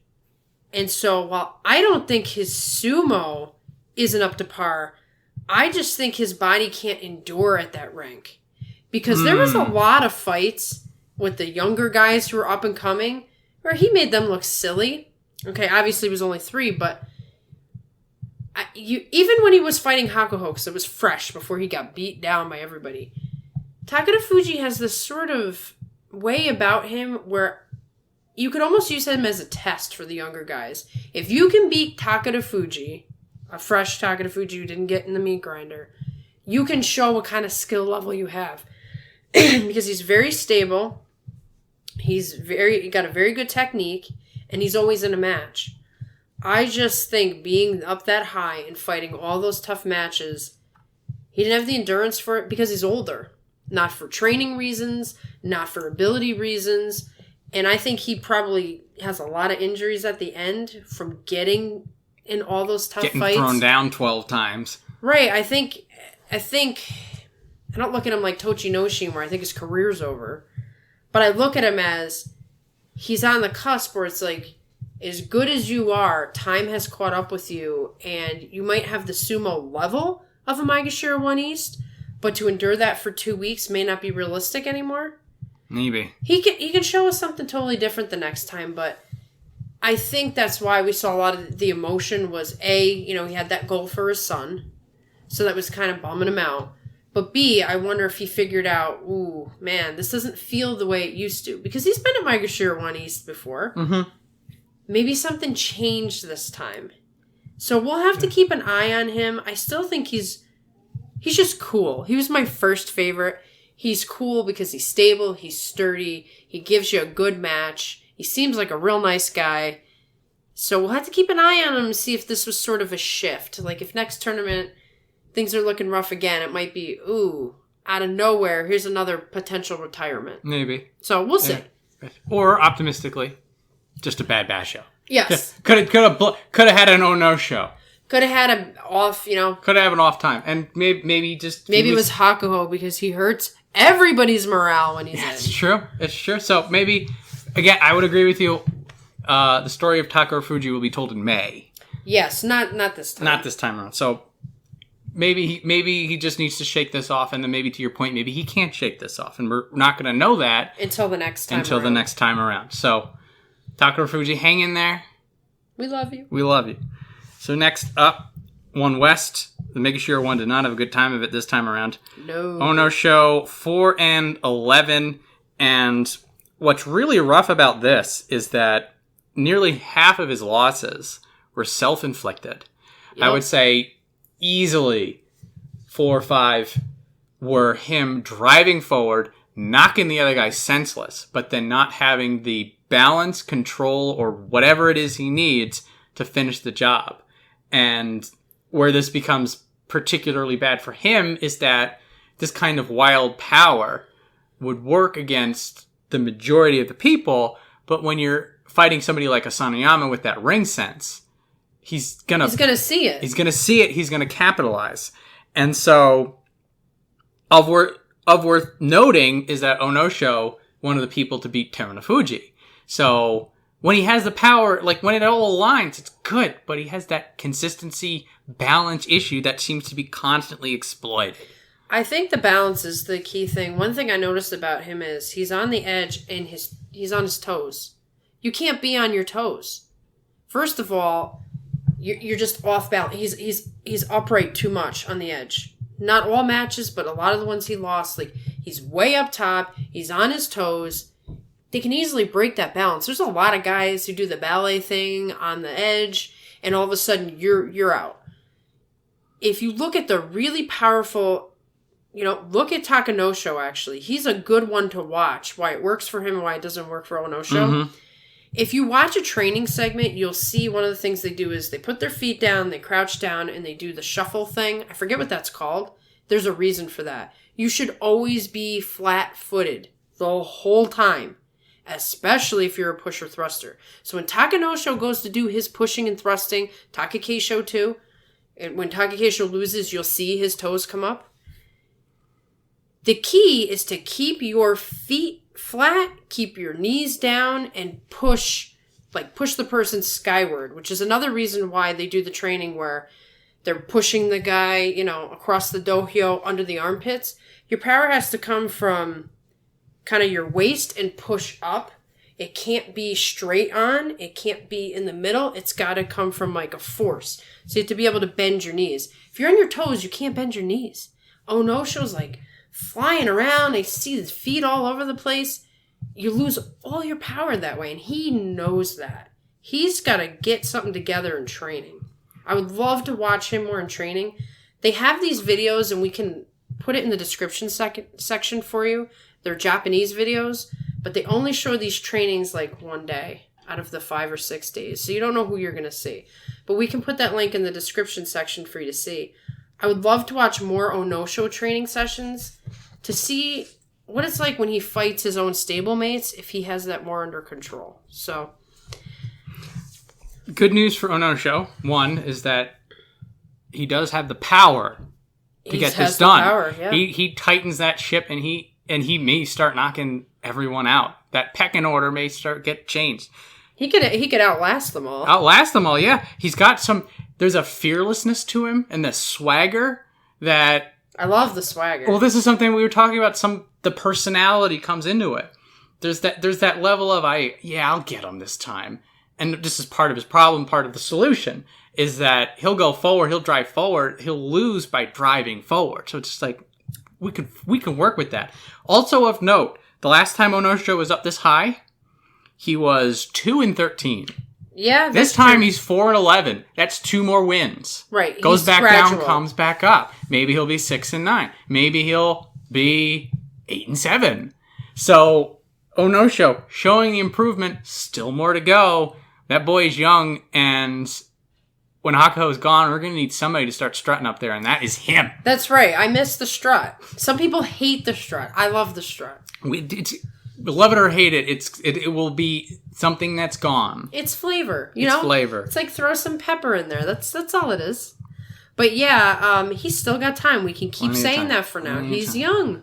He's got time. He can work it out. So, my favorite part of this, Hokutofuji 9 and 6. I love those words together. Hokutofuji 9-6. Mm-hmm. I was so crestfallen before when he was 7 and 8, and I'm like, I don't know if he'll ever get higher. I was just like, well, not crying, but like on the inside. And I was just like, because all of his wins were the lower people, and then all of the losses were in the Sanyaku. He's got Sanyaku scalps this time, and not just any old scalps. He was a factor in Takanosho, Takakeisho, Mitakeumi. So he's knocking out some of those people that he had trouble with specifically. Specifically, exactly. And as of note, Takakeisho, if he beats Hokutofuji, that's a different race. Yeah. So Hokutofuji actually made a difference in the tournament race, which is something you can shoot for if you're not quite at the level of being in that race. If you can knock one of the guys off. That's still some edge on you. And it's his sumo does seem to be it's tightening up just a little bit more improvements. Hokutofuji, now he'll still get slapped and parried around with stuff, but he's been staying low and pushing up, which is the thing that we talked about that Onosho needs to work on a little bit. And he's also been a little bit more in front of people. And a lot of what would happen is that he'd be running at people and then he'd sort of get out of his way. But he's sort of starting low and building upwards. And that means that people can't get away. And that's getting him those extra wins. And the fact that he just never, ever gives up means that you have those moments where you'll have people, they're pushing, and then they just they hit that point that they're like, well, I can't push, I gotta pull, Shodai. And so what Hokutofuji is just like, I'm just gonna keep pushing until my arms fall off. He's the epitome of just go forward. Like, that's a beautiful thing. Like, you tell every wrestler, just go forward, just plow through the guy. And inevitably, most wrestlers will pull at some point. I don't know if I've ever seen Hokutofuji pull. That's not in his vocabulary. And he's a bleeder, man. Uh-huh. He goes in head first, busted open all the time. He did get blood on him again. Twice. He got the initial cut and then it got reopened the next day. He's a bruiser. He's got a lot. Like you said, he's got the power, and he doesn't have the problem that Takakeisho has. He does not have short arms. You know what I mean? He could, if he puts it all together, he has the power that very, very close to Takakeisho power. Very, very close. He is on the cusp of being someone who could really ascend if he doesn't fall apart. So what's sort of frustrating for him and for the next two people we're going to talk about is that almost any other basho, this gets them into Sanyaku. But Sanyaku has now been padlocked. So we're going to see Hokutofuji, Wakatakakage, and Meisei all just crowding that top Megashira slot. But on the flip side of what I said is, those people in the Sanyaku slot, they're going to have, that storm's coming for them. And if those three wins, if those three slots, if those three people, if they keep winning the way they're winning, then it's just a matter of time. Exactly. This is the long game. This is the, Mitakeumi standing on the precipice looking over, and there's a line for him. And Hokutofuji's standing there like, he's ready to come at everybody. But he's got to stay consistent. We've seen too many times the strength of him, the awesomeness of him, and then, maybe it's a mental thing again. He doesn't stay consistent. But the last two tournaments have shown he's working on something. He's got something going. Next up, we have Wakatakakage, who, speaking of hungry people coming on up, not only was his 10-5 really good at 2 West, but I think this is the beginning of a new star rising. He showed that, first off, COVID ain't no deal. He bounced back from that. You wouldn't even know that he was a COVID victim. But so much power, some incredible, almost inexplicable pressure fighting from somebody so small. And so many times he's pushing somebody like 50, 60, 70 pounds bigger than him around. And you're like, how is he doing that? Where's the strength? And this is sort of also something that Onosho has, but the thing about Wakatakakage is that he's able to convert it. He is fearless. He will stare down anybody. And like, if you're on the other side of Wakatakakage at that Tachiai, his main thought is you're going down. You had to... I would guess that every single wrestler, as time went on in this tournament, that had to fight him he was in their head at least a little bit like, what's this guy going to pull on me? Yeah. And that's really, really important because that's a part of the package. It isn't just the moves, it's the pressure you put on the other person because they don't know what you're going to do and or they respect what you have to show. Yeah. And I think that definitely played a role for Takayasu. Well, he beat Takayasu, and that's, again, this is 50% Takayasu, but also well earned from Wakatakakage. But the thing is that he's been projecting this aura, and like he got down Shodai, he got down Takakeisho. He didn't fight Terunofuji, it looks like, but he beat Daieisho. He beat second week Daieisho. Mm-hmm. He beat Yusho winner Daieisho. So this guy is going places.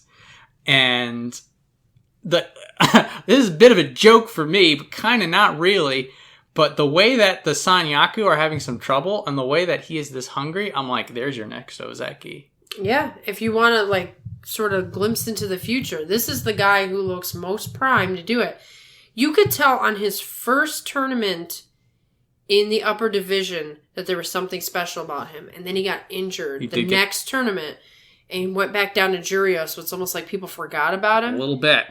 He fights like a guy who's been fighting for 10 years at the pro level. He does have that. Like you said, he goes right in. Like, he's got the confidence of I can go toe-to-toe with anybody. That's something that many of the guys on the roster could use. That level of confidence or that level of bluffing. If he isn't that confident, he's making you think he's that confident. The 10 years thing is also a really good point because there's a few people that lower down on the list, some of our old favorites, that they're living on that veteran sense. Yes. That ring sense, that knowledge about where things are. And he already has it. He already has it. So he has that, and also he's 26 or so. So he's still got a good solid 4 years before you get to the point where you need to rely on it as much. Exactly. So if you could use your youth along with that ring sense, and that's what Hakuho has. The reason Hakuho is as dominant as he's been for so long, really good physical strength, really good at training, really balanced, but that ring sense, he's had it since day one. That's what makes a Yokozuna. Mm-hmm. That's what makes a Yokozuna who wins 40-something Yusho. If Wakatakakage could continue the way he's going, and he doesn't get injured, injuries always throw things off, maybe he's the guy you're looking for. It may be 5 years from now, but maybe he's the guy you're looking for to sort of fill a little bit of the gap. He may not be Hakuho. I'm not necessarily suggesting that. But he's got elements that remind me of Hakuho. And no one else has done that for me until this guy.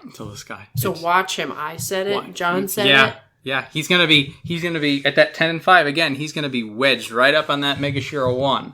And he's gonna be peeking his eyes over the fence. He's got the binoculars. And he's gonna do the finger thing. I'm doing it in front of you, but obviously there's no video here. But anyway, Wakatakakage in May, gonna just start wrecking people. He's already wrecking people. Very fun, very exciting. Yes. And to keep this train of people to keep an eye out going, our next person, Megashiro 3 East, is Meisei, also 10-5. This is probably the best sumo I've seen Meisei do, pre or post injury, and at the highest rank he's been at. Yes. So the combination of those two things were really promising. And he put dirt on Shodai, Takakeisho, somebody else that was really Takanosho. Cool. Takanosho. Yeah. So again, these are people who are knocking off people in those upper ranks, where normally you'd have people like Onosho or Kiribayama who have trouble when they hit that ceiling. Then you have Meisei, who does not seem to have that trouble. Once again, swap out, who was it? swap out, was it Hokutofuji who beat Takakeisho? Yes. Okay.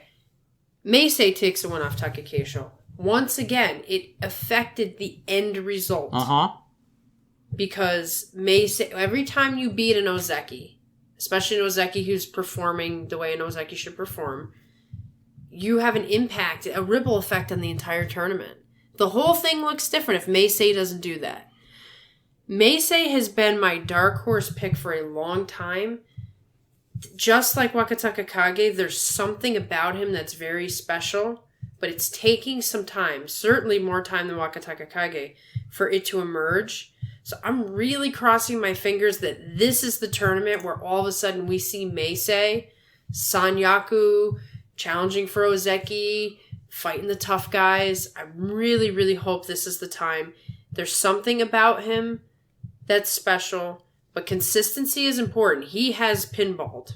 He's been around long enough to pinball. He's had injuries that threw him down in Juryo.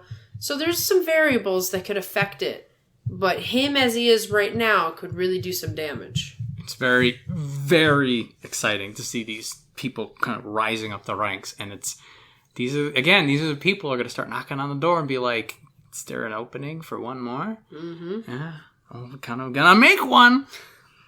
So next up, we have Shimanoumi sort of bouncing back and forth. There are like no 8 and 7s when you're in the top 5 of Mikashira. Yeah. It is either you're on the way up or you're on the way down. Now, I was scared for Shimanoumi coming into this that I figured that he was punching up a little too high.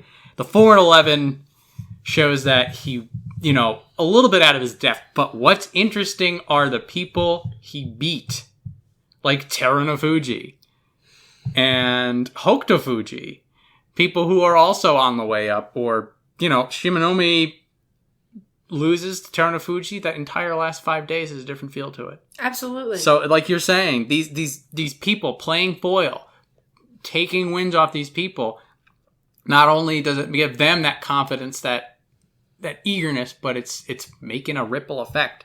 So I still love his last stand.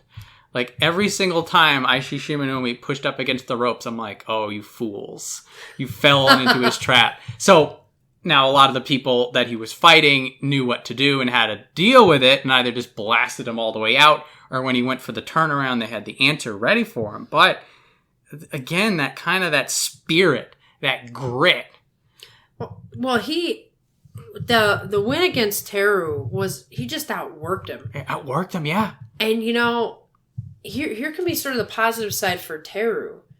He showed him a weakness that he has. He showed Terunofuji one of his own weaknesses, which could help him tighten up against other guys. So even when it's, it was a loss for Terunofuji, but on the other hand, it was something to be gained. There was some knowledge in that loss. Watching Shimanoumi not give up, making Terunofuji work to try to get this guy out.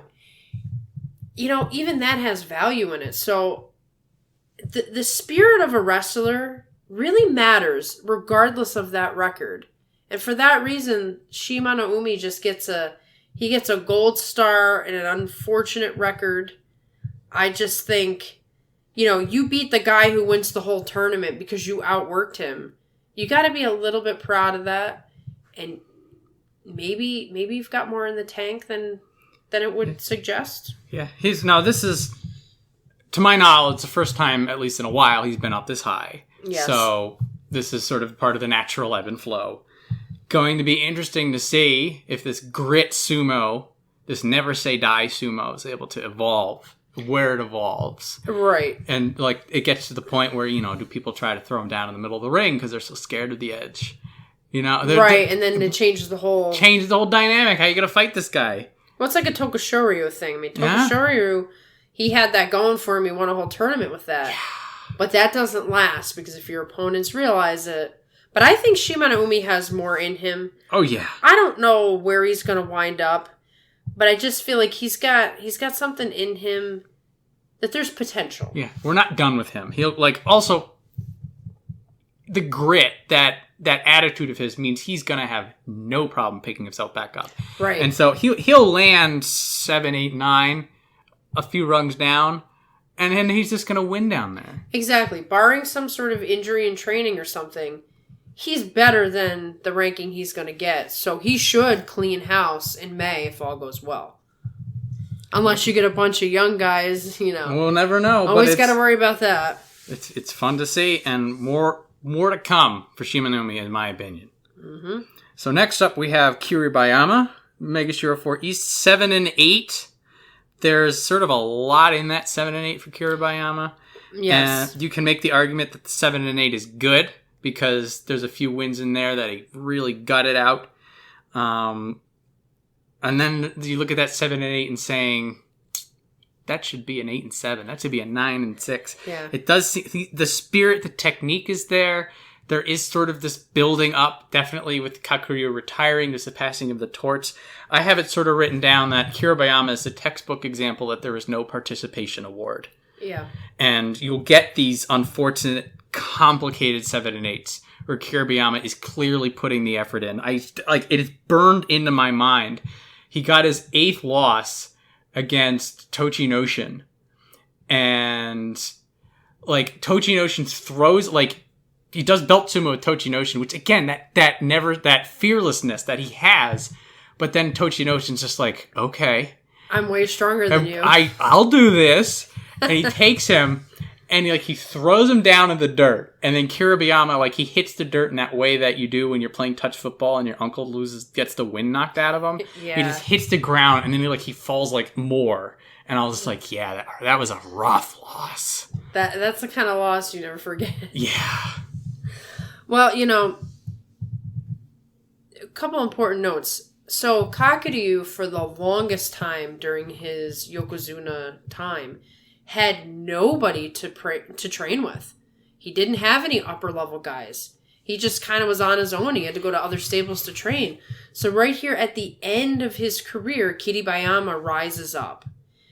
That relationship is going to be super important. Kakuryu's got nothing but time now. And I know it's important to Kakuryu to rise up the next level of talent. That's already a thing in sumo. That's already a thing in Japan. That's sort of a life philosophy, is the passing of the torch. It's very, very important in the culture and in sumo. I think Kakuryu, with more time, is going to work with Kiribayama very, very closely, like Kisano Sato does with Takayasu. And I think that's going to make Kiribayama better and better and better. He already sort of reminds me of Kakuryu with the variety of techniques he can do. And then he's a little bit on the smaller side. Kakuryu wasn't the biggest Yokozuna. But Kiribayama probably needs to get a little stronger. I don't know if that means necessarily weight gain. He probably needs just a little bit more strength, so it's just a little bit harder to do what Tochinoshin did to him. Mm-hmm. That's the thing about the weight. People look at the weight as, he just looks heavier, but just the extra pounds makes it harder for someone to launch you, which makes it harder for them to beat you. But on the flip side, you might lose speed, you might be more prone to injury. So there's a balance for each individual body. I don't know what Kiribayama's is, but if you look at Hakuho, again, he's not the biggest Yokozuna either. So I see Kiribayama as someone who doesn't necessarily need to get bigger, but I do think he needs to get a little bit more unmovable, however that looks. Because it is a disadvantage to him to be able to just be tossed out if his game isn't working. And really the tough guys are the ones that it's like hitting a brick wall. Hakuho, not the heaviest guy, but it's like hitting a brick wall when you try to take him out. Yeah. I don't know what it is, if it's iron hands or it might be the legs. Maybe he needs a little bit more leg body strength. Power. Yeah. So there's a little bit of tweaking, and I think the extra time with Kakuryu is going to make a huge difference, and I think we might be having conversations about him like Wakatakakage when he fixes those. When he fixes those. Fiercelessness, you can't teach that. It's inside. It's inside. You see this with the Mitakeumis and the Takayasus of the world. If you've already got it, if it's instinctual to you, all you got to do now is train. And don't get hurt. Yeah.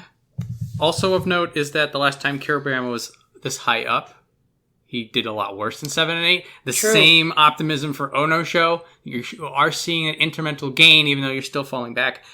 I will say there's a lot of merit to the Kakuryu mentorship.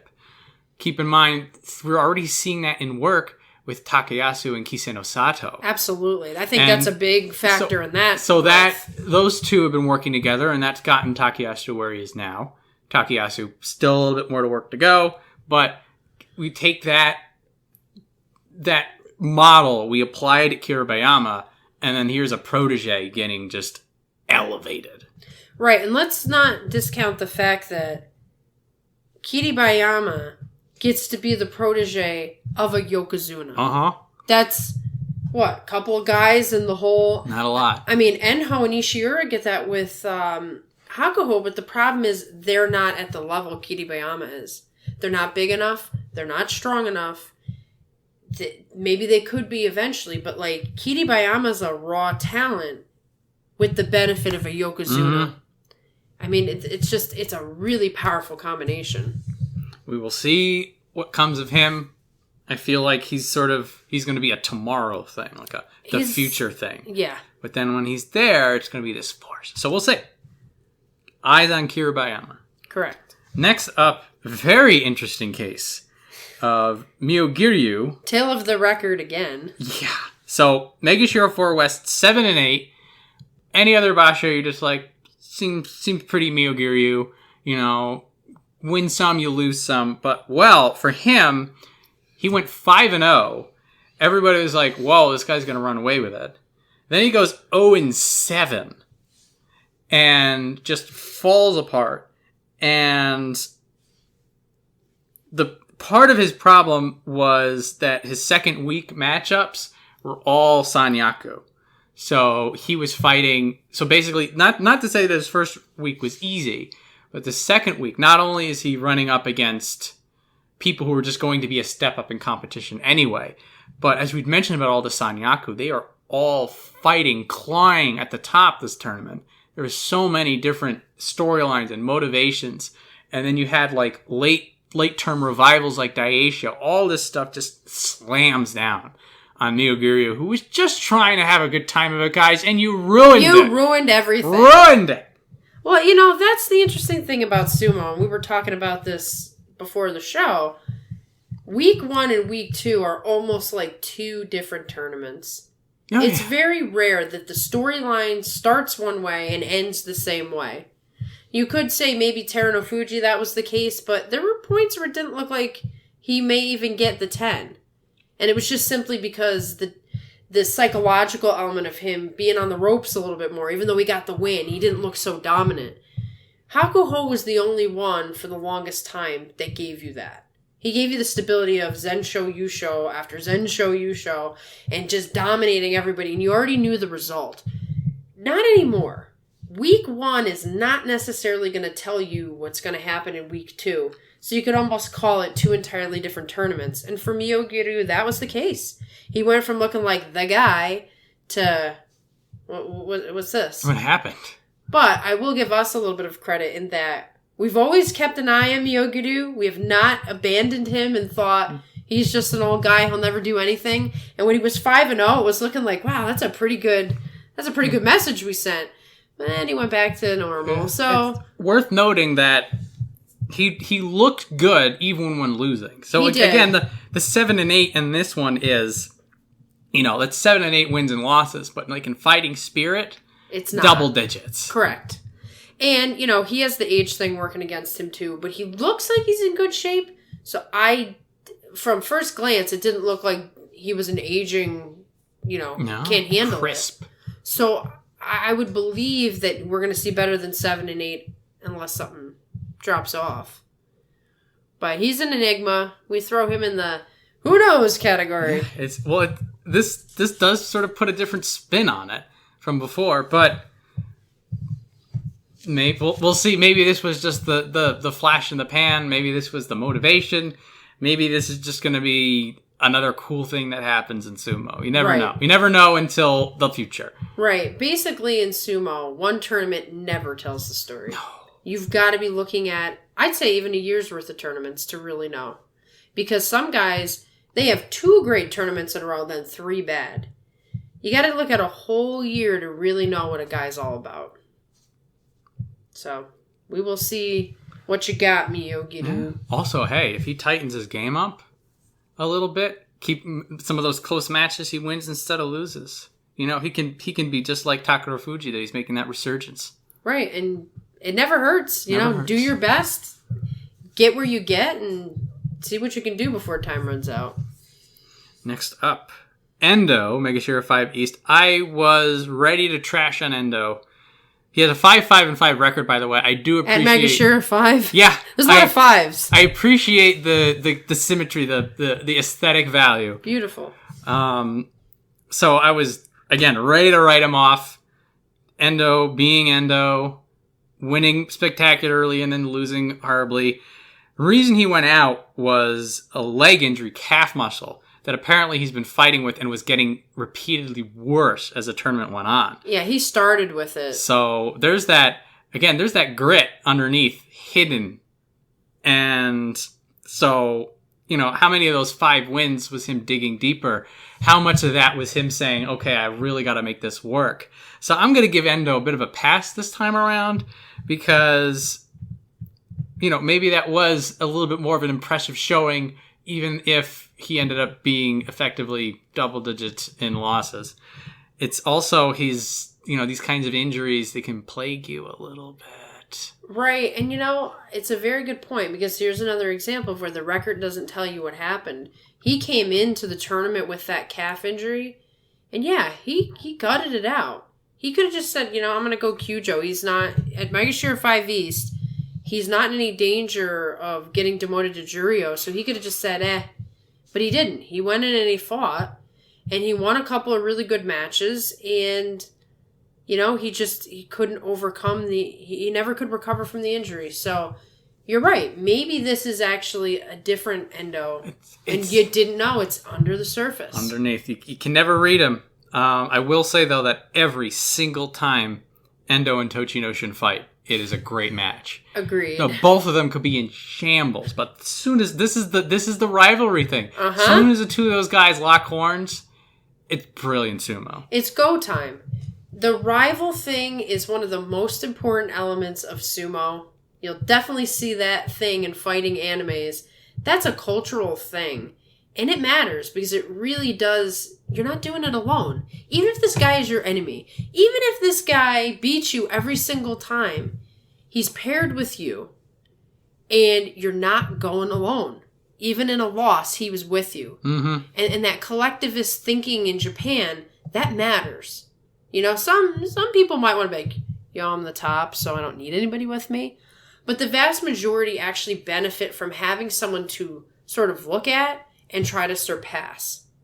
You know, so even you'll see with Takakeisho and Daieisho, that's probably going on. Uh-huh. I mean, they're very good friends. I don't know that they have much time to hang out anymore because Takakeisho's not 22 anymore. You know, he's now married and he's Ozeki. But when he was first coming up, those two guys were buddies. They're playing video games and all that stuff. Daieisho must be motivated by Takakeisho leapfrogging over him without Takakeisho being a bad guy. It only helps him when Takakeisho rises because now Daieisho has something to reach for and they're doing it together. So Endo and Tochinoshin, I mean, maybe that's what they do for each other. Yeah. Tochinoshin's got to gut it out as much as Endo, but Tochinoshin, he's on his way out. You know, but maybe together the two of them create something special. You know? Hold on a little bit longer. Yeah. So it's gonna be.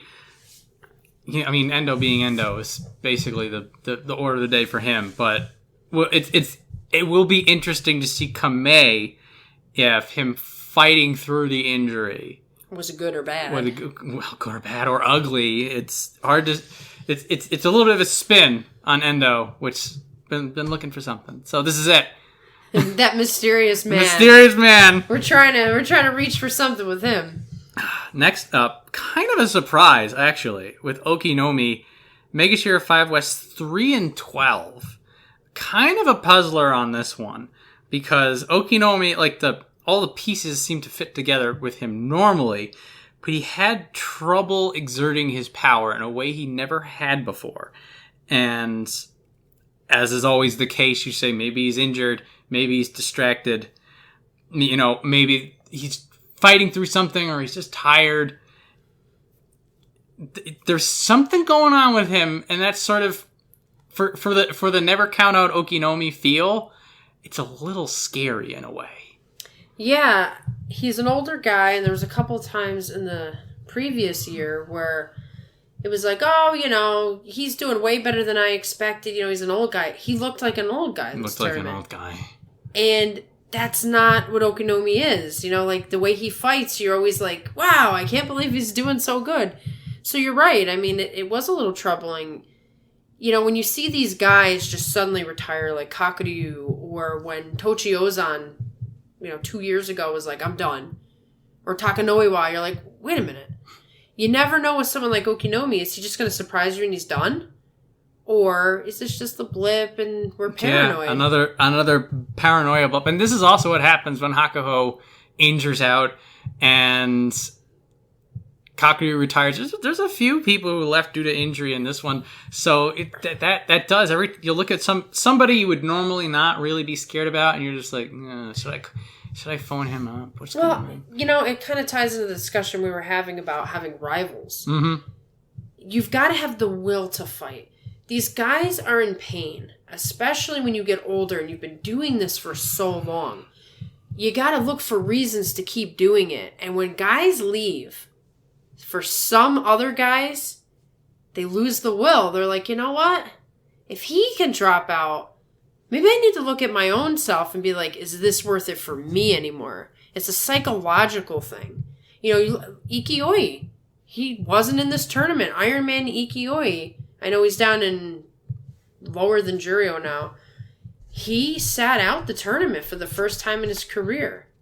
Does that have an impact on some of these older guys? Like, are they staring at time in the face and saying, as a collective group, we're all fading. Maybe it's my time. That is the effect where you say, something's not right. Because that was the feeling with Hakuho when he went down. That was the feeling when Hakuho retired. Some of these other guys may be like, maybe I don't have it in me anymore. And we might have some surprise retirements before May. Hopefully not. Hopefully not. But I could see him being one of the ones who could surprise us and be like, I'm done. Hopefully just a blip on the radar. Hopefully he recovers. But he's in that bracket. So next up, this is a veteran list for a little bit. Yeah. Megashira 60s, Tamawashi 5 and 10. And really, Tamawashi is probably the most consistent veteran that we have this tournament. In that, now the 5 and 10, maybe not so much. As you had mentioned before, the record doesn't always tell the story. But it's for Tamawashi, it's the power is the thing that he's got. If he can impose the power, if his slaps, if that neck thrust that he does, if that gets people out, then he's going to win with it, no matter who he's fighting.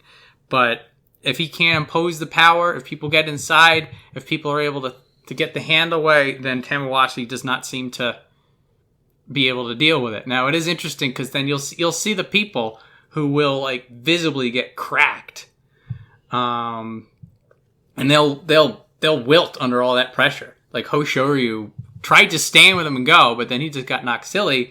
Then you have somebody like Wakatakakage who just stood and took it. Like that boy got concussed. There's no way around it. Tamawashi is really rough, actually. But he fights rough. But the thing is that Wakatakakage stuck it through, and then once that I'm gonna rough you up, boy strategy failed, that was it for Tamawashi, and that's the story now with Tamawashi. That's the story of him now. He still seems very consistent.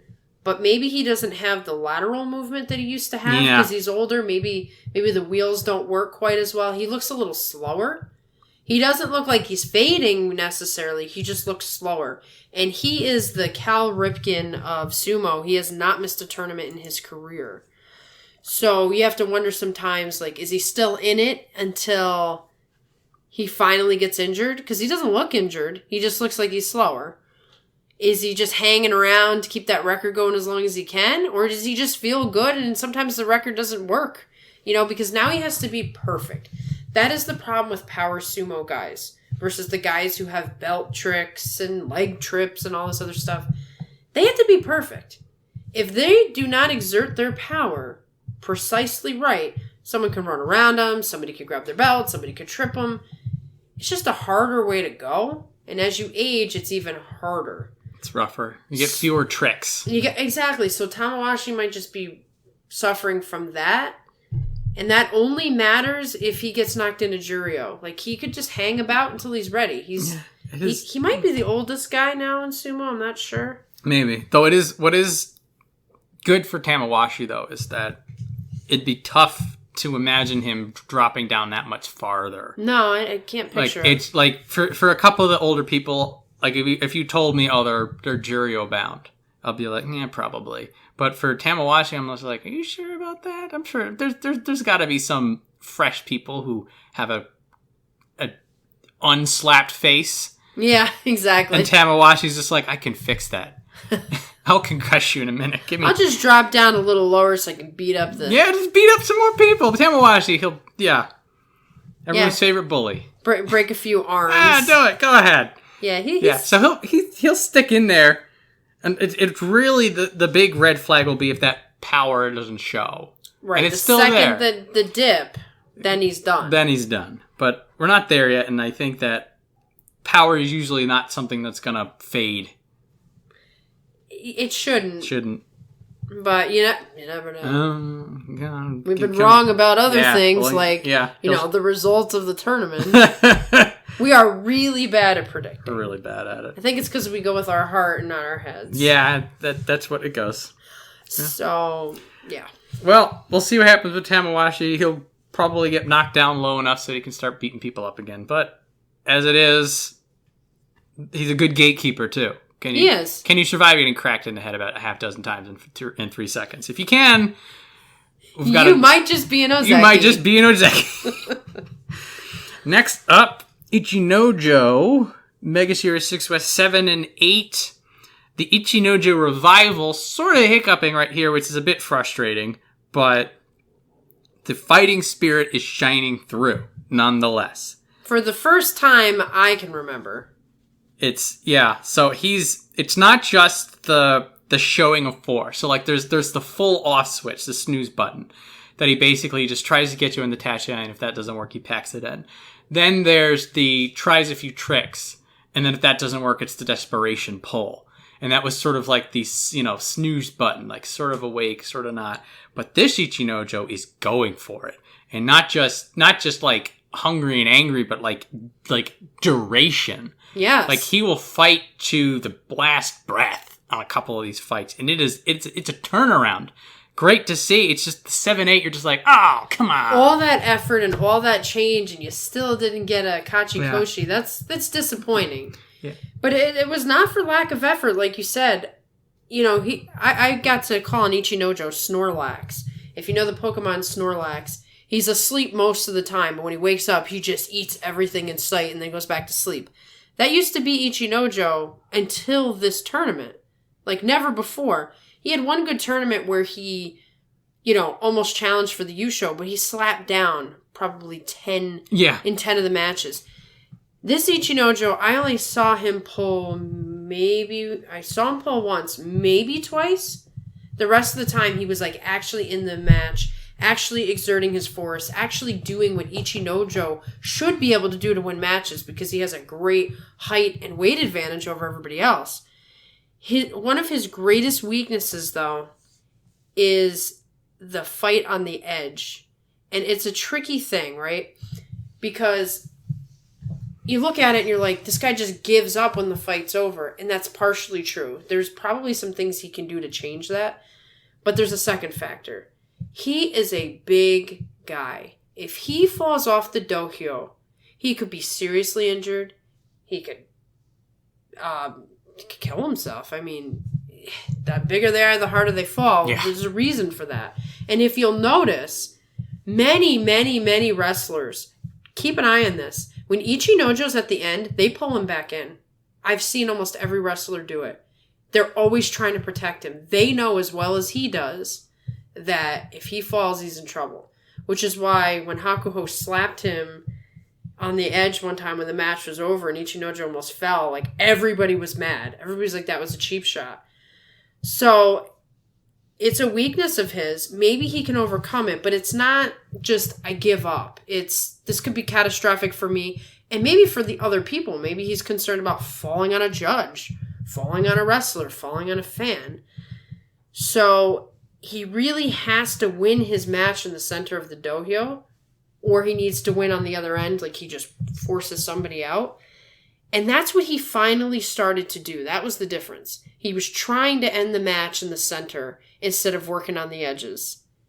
So if he could do that again, just keep it up. And interestingly, he actually gained weight. I thought maybe he had lost weight because he looked way faster, but he actually gained 10 kilos. Huh.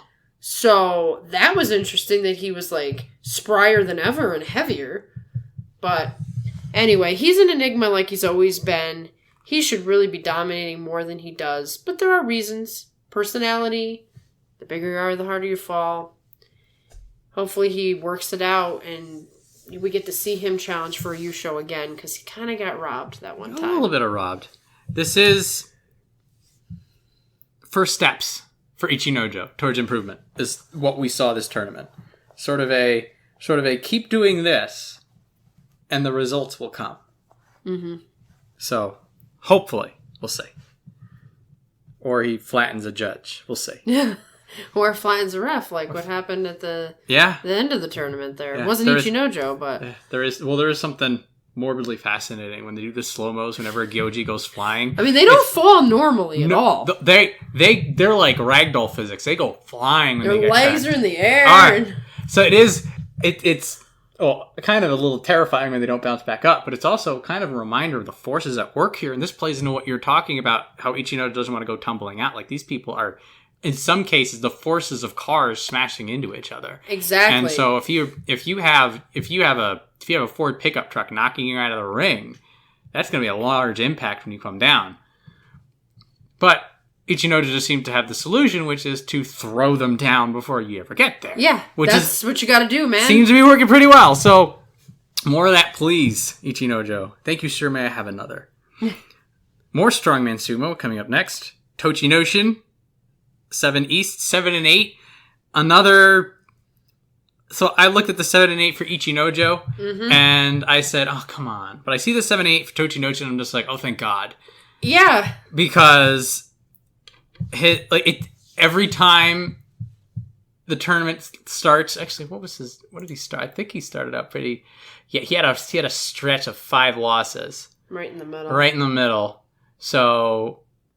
Yeah, he battled back to 7 and 7 and then lost on the last day, which was a little bit upsetting. But he did lose to Takanosho, though. Yeah. I mean, there's some weirdness. They love their Darwin matches to the point that they're going to take the Megashira 7 and put him up against a Sekiwake, which is crap. Wait, there's politics in this. Maybe one day I'll get mad enough to rant about it. But right now, I'm just thankful that Tochinoshin had a 5-loss spin, turned it around to get 4 wins in a row. So he's still got that fire. He's still got the power. His success and failure does seem to be on whether or not it's focused correctly.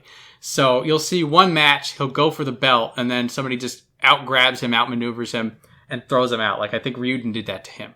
I'm like, really, Ryuden? He's not really... He's not that, yeah. Well, Ryuden's having his own problems this tournament, but you're looking at him and just like, Tochinoshin, you should just pick him up and go. But Tochinoshin got sort of outdone. And then, like what we had mentioned before, Kiribayama just like, let's go belt. And he's just like, sure.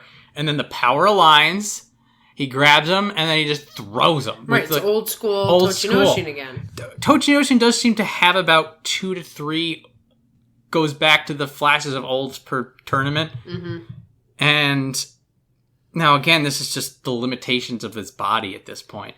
And it's been great to see him adapt with the slaps. He's got that elbow forearm tachi-eye that seems to crack people well. He's doing some other stuff. So he keeps on trying. He keeps on holding on. And I don't know if there's another run in him or if he's just gasping for breath. But I see the 7 and 8, and I'm like, okay, he's going to stick around for a little while longer. Yeah, he's a ticking time bomb. You know, I typically hesitate to say this guy is done or this guy is great, but I think Tochinoshin is done. I don't think there's going to be any rise because there's no end in sight to those injured knees. No. There's no way to fix them. They are what they are, so he's got to do what he's going to do with them. And I think it was extraordinary that he was able to get win the tournament and get to Ozeki and do all the things that he did before time ran out. If you look at Tochinoshin, look at Terunofuji. That's Terunofuji's future right there. He's got the same thing with the knees. Unless Terunofuji can overcome that situation. But Tochinoshin just ran out of time with the injury. Yeah. But he wants to keep doing sumo. For whatever his reason is, I'm sure it's because he loves it. And he's finding a way to stay in. And I think it's one of those things where you just enjoy him while he's there. One of the classic matchups and the rivalry thing that, he's paired with is actually Ichinojo. And they fought on the first day. And it's like, here's two of the biggest guys, toe-to-toe. That really strong man sumo that Tochinoshin brings. And Ichinojo just outpowered him. And it was like, ugh. Tochinoshin is just going to be hanging on until it's over, I think. Until he can't hang on. Yeah, and I wish him the best of luck. I don't know what's keeping him in, if it's just the love of sumo, cool. I mean, because I love him. I don't want him to go. I don't want him to go. But at some point, he's going to have to ask himself, is it worth not being able to walk when this is all over? It'll be, that's a question only he can answer. Exactly. So he's going to be the guy that we're never going to see it coming when he does retire. He's going to do it like Kakeru. He's just going to wake up one day and be like, you know what? I'm done. We'll have no warning. Because right now he still can do his thing. And he's staying up top. Staying in the top division. Yeah, and with 7 and 8s. 7 and 8s, exactly. More opportunities.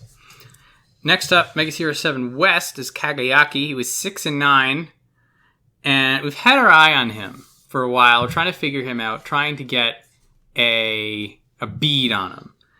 And what I've come to through watching, and it's my current take on him, is that he's a reverse Enho. And that where Enho is super small and then he sort of uses his size as a weapon, Kagayaki's big. And he's got a really long reach with his hands. And so he's able to sort of use that to dictate how he fights a lot. And similar to Enho, what that means is that people who don't know how to deal with his size and his reach, because he'll be able to touch people before they touch him. Yeah. Almost all the time.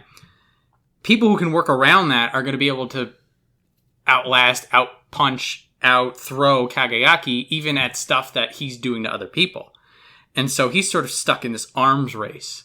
But so what's interesting for him is that he's transitioning to the point where he's starting to ping pong up and down near the very top. So he's hitting the limits of what this power, reach, size can get him. And now he needs to start working on the timing, the balance, and sort of expanding the toolkit. And so the question then is for Kagayaki is, can he evolve? And similar to Enho, well, with Enho it's a little bit more dire, but it is sort of an evolve or die. Right. Kagayaki's been able to just stay where he's at for a long time, kind of hang out in the middle.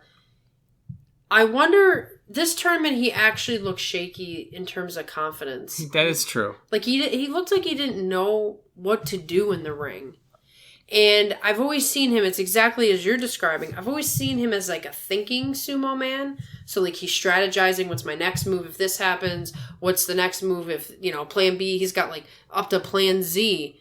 He looked really like lost out there. A lot of time processing. Yeah, just he wasn't as crisp. And that's another one of those situations where you wonder if something's going on behind the scenes. And it could be more than just, I had a bad tournament. It could be that he's working on his sumo and he's trying new things, and then you get lost in what your identity as a sumo wrestler is.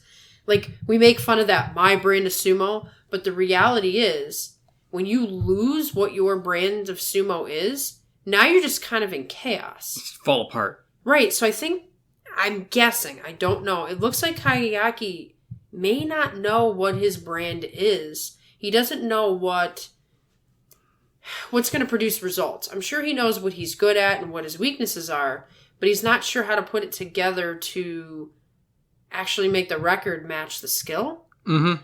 So I'm not sure what's going on with him. I can't even make a guess as to even how he'll do the next tournament because I'm not sure what's wrong. sort of finding yourself is going to be a theme we're going to see in a few people on this list, including Kotonowaka, our next person, at Megashira 8 East, also 6 and 9. So Kotonowaka, this tournament, was avoiding belt sumo for some reason. Very strange. And my guess is that he's had some sort of an injury, or his brain was on backwards or something like that, because Kotonowaka got to 8 East by grabbing people and being really good at it. But even against other slap push sumo people, he was slapping them, pushing them around, and then getting outgunned. And then there was a couple of times that like people would get him on the belt and he'd look lost. And then there was a couple of times he's like, oh wait, I do belt sumo. And then he just does this great throw. But the thing is that he wasn't seeking it out. It sort of just happened. Very bizarre. I don't know what to make of it. Yeah, it was almost like he found himself in the middle of a sumo ring and then forgot how he got there. Yeah, quantum leaped in. Yeah, exactly. So that's going to be something that's hard to diagnose. That could be like, okay, this was just weird. Let's forget that ever happened. Or, he's young. So sometimes young guys either will get advice to try other things to be more versatile, or they'll get the idea themselves that they want to try other things. And you see the results of looking lost.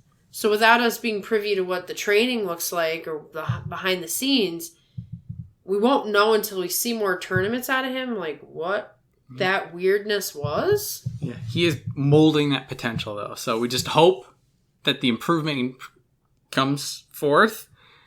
The improvement improves. That's keep an eye. We still got to keep an eye on him, though. Yeah, he's young, and he was one of the guys we expected to be rising at some point. Mm-hmm. So all is not lost. I mean, 8 East isn't that far up, but it's still, when you hit single digits, it's gonna get harder. It's climbing. So yeah, 6 and 9 is not too bad.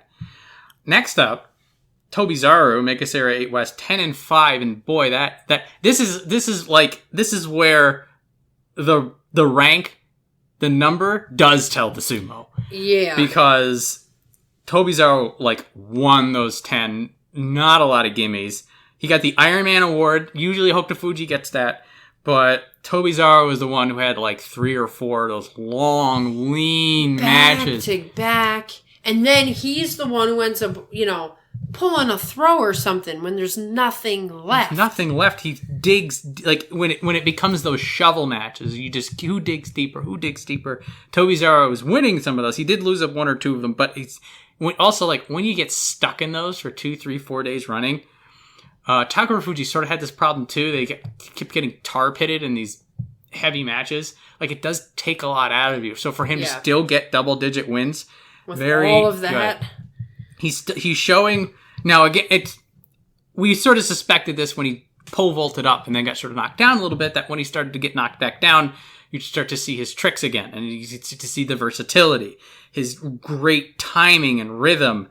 And I described him before as an anti-pusher thruster because he was so good at reading and analysis. Which, when you see the guy who's got the goofy smile and he's sort of jumping around, you're just like, this guy's just goofy, but it's just there's a tactician in there, so you better watch out. And so we're finally seeing that. Yeah, so I got a bunch of notes on him because, first of all, I love him. I love the energy. I love the personality. He wins and he's got expressions all over his face. He loses, he has expressions all over his face. His training regimen must be excellent. As I was watching him in those 2 endurance matches, I was flashing back to what Hakuho was doing to Takakeisho and the tournament practice leading up to January. Those really tough matches where you win at the end, where you've got nothing left in the tank and you pull a throw, that can only come from training so hard to the edge of your limits. And you will see that sort of mentality all the time in samurai lore. You'll see it in anime. Obviously, it exists in real combat sports like sumo or karate or anything else like that. He must be training himself to the edge to be able to pull that off. There's no other way. You don't get that kind of endurance by being born with it typically. I mean, maybe you could have a little better lung capacity or something. You get that kind of endurance by working to get that kind. And I believe he is in Daieisho's stable. Do we have that information? I can look it up. Give me a second. Because that's something that's very important to know. Who is in your stable matters. It matters a lot. Because if you've got gutsy guys, tough guys, guys with different techniques to train against, that helps your sumo. You know, and there are some stables... Yep, okay, I thought so. There are some stables where there's just one top guy and then some other guys coming up. The stable that he's in, he's got Daieisho, who's a pusher thruster, so he gets to practice a lot against that. And Daieisho looks like he looks like he's somebody who pushes himself to the limit too. Yeah.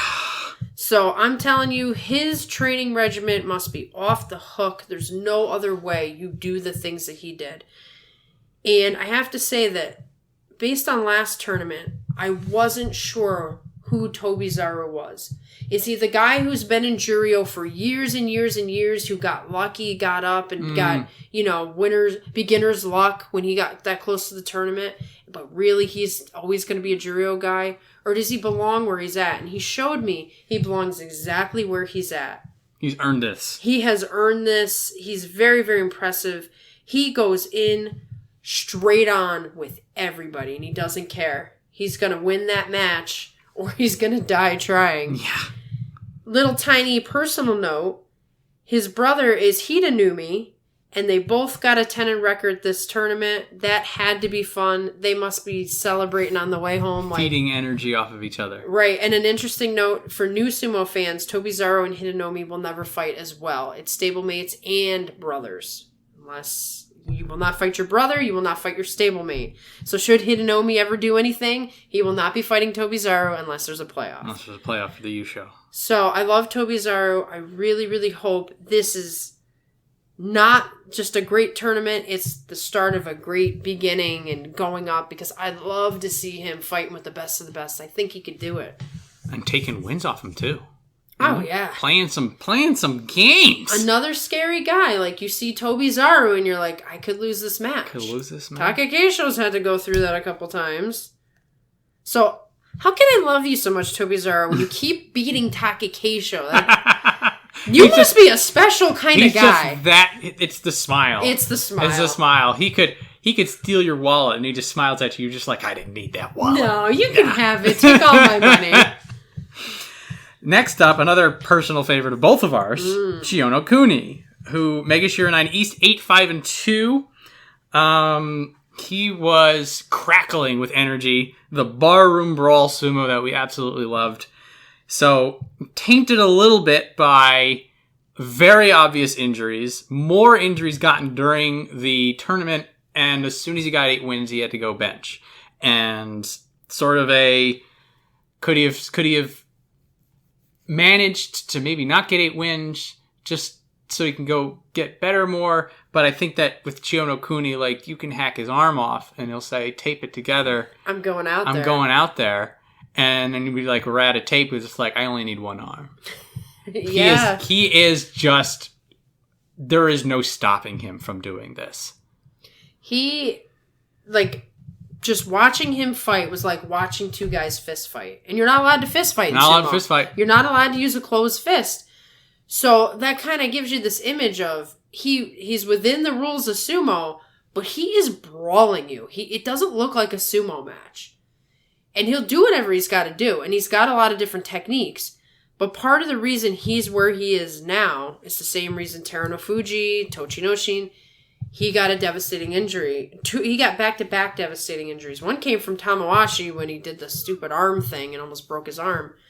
And he went all the way down, had to fight his way back.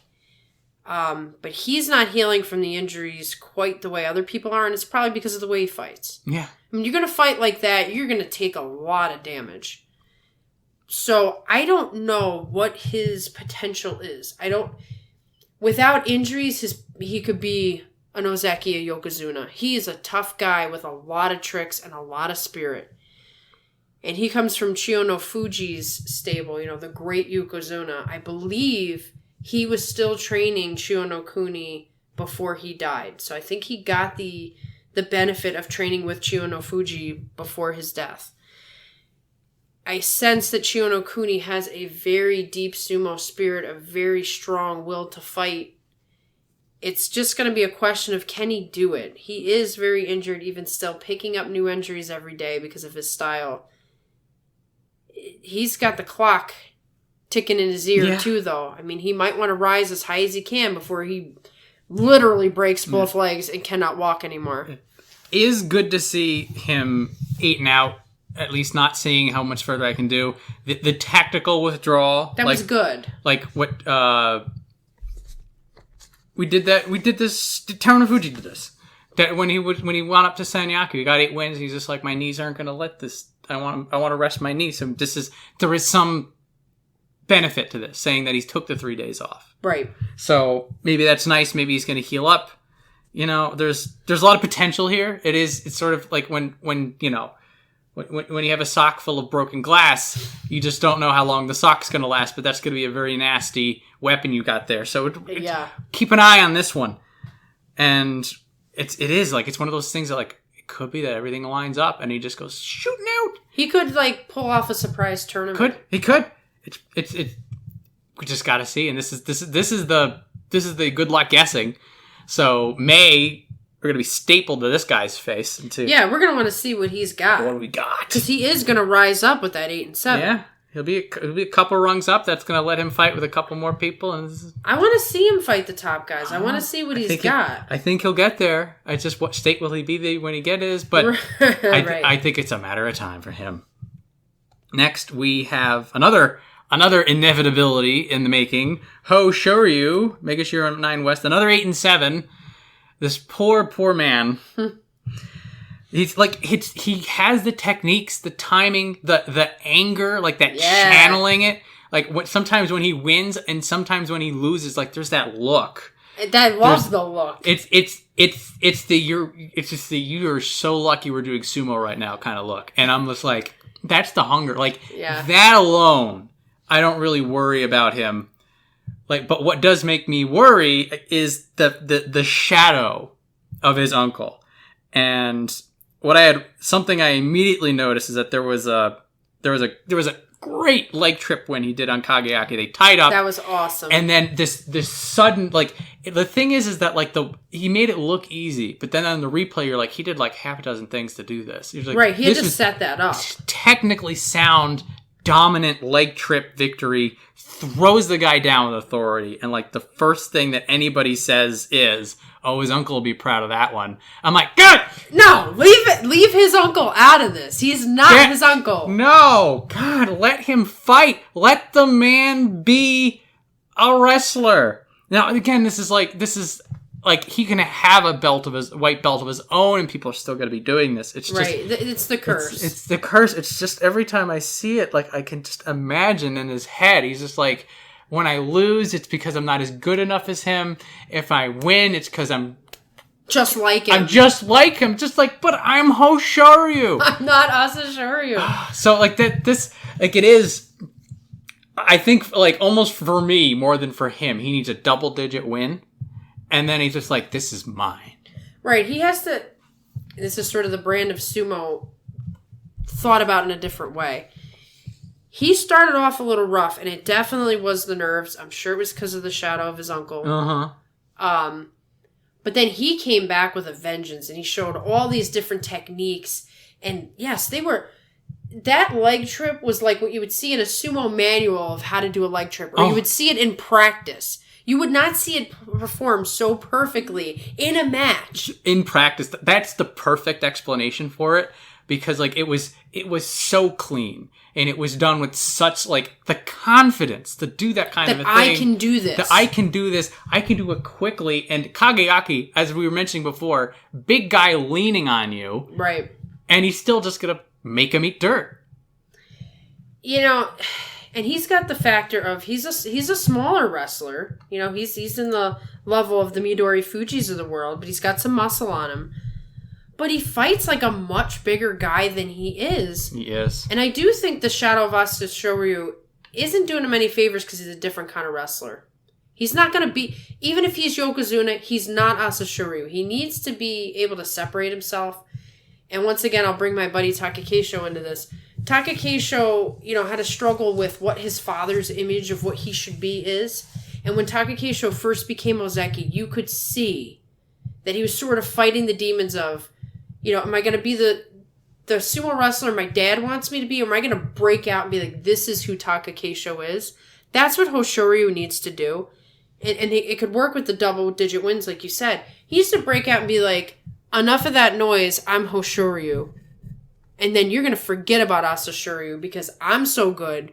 Asashoryu who? Yeah, he'll make his own legacy, and that's the key. He's young, so it's going to take him 5-6 years to get there, probably. Because, it's a grind.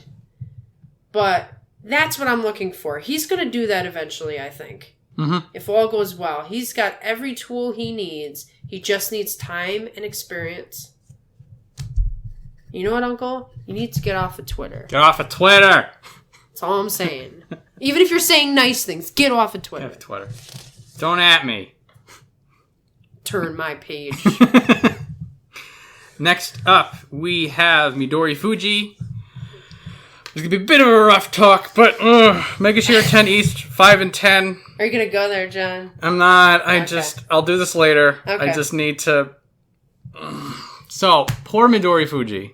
Apparently fighting with a hernia, and then fighting with a turned ankle.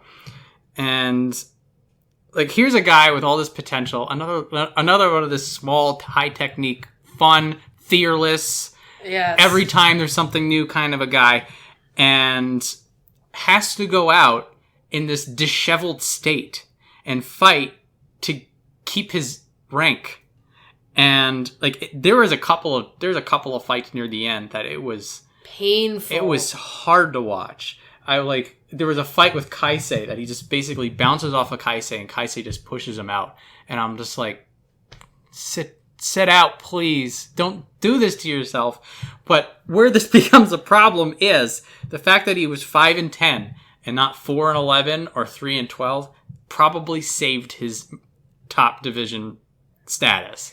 So here we are in a position where you want him to take care of his body, and now that he's through it, he can recover. So, he has the time to regroup. But it's this very awkward situation where you're at odds with the guy, and I'm just like, I feel lucky that he got through this. Yeah, and you just hope that there's no permanent damage from it. A hernia is a horribly painful thing to go through. Awful. It might even require surgery to take care of it. He picked up more injuries along the way because he can't move now. He can't move the way a small guy's supposed to move. So now he's getting pummeled, and he got pummeled. And it was like, this is not right. And it does show you how hard it is to be, say, an Endo, or an Enho. Enho. You are on the edge of life and death. I don't mean that in hyperbole. Obviously, most guys are not going to get killed, but you're so small, and these guys are so big. If you can't fight to your top potential, you're going to get mauled. It's dangerous. Mm-hmm. It's dangerous for everybody, but it's very dangerous for the little guys. So yeah, I feel the same way. I'm glad Midorifuji got through it because it could have been a lot worse. It could have been a lot worse, and there's so much more for him to do. Right, we don't want his career to be over because he had to, fight this tournament. So I think he'll still be top division near the bottom. So maybe he will be in Juryo, and even in the worst case scenario, he will be back because he's clearly got what it takes. But, oh my God, Midorifuji, please, my aching heart, just take a week off, get that hernia popped back in, please. Oh, but quick note.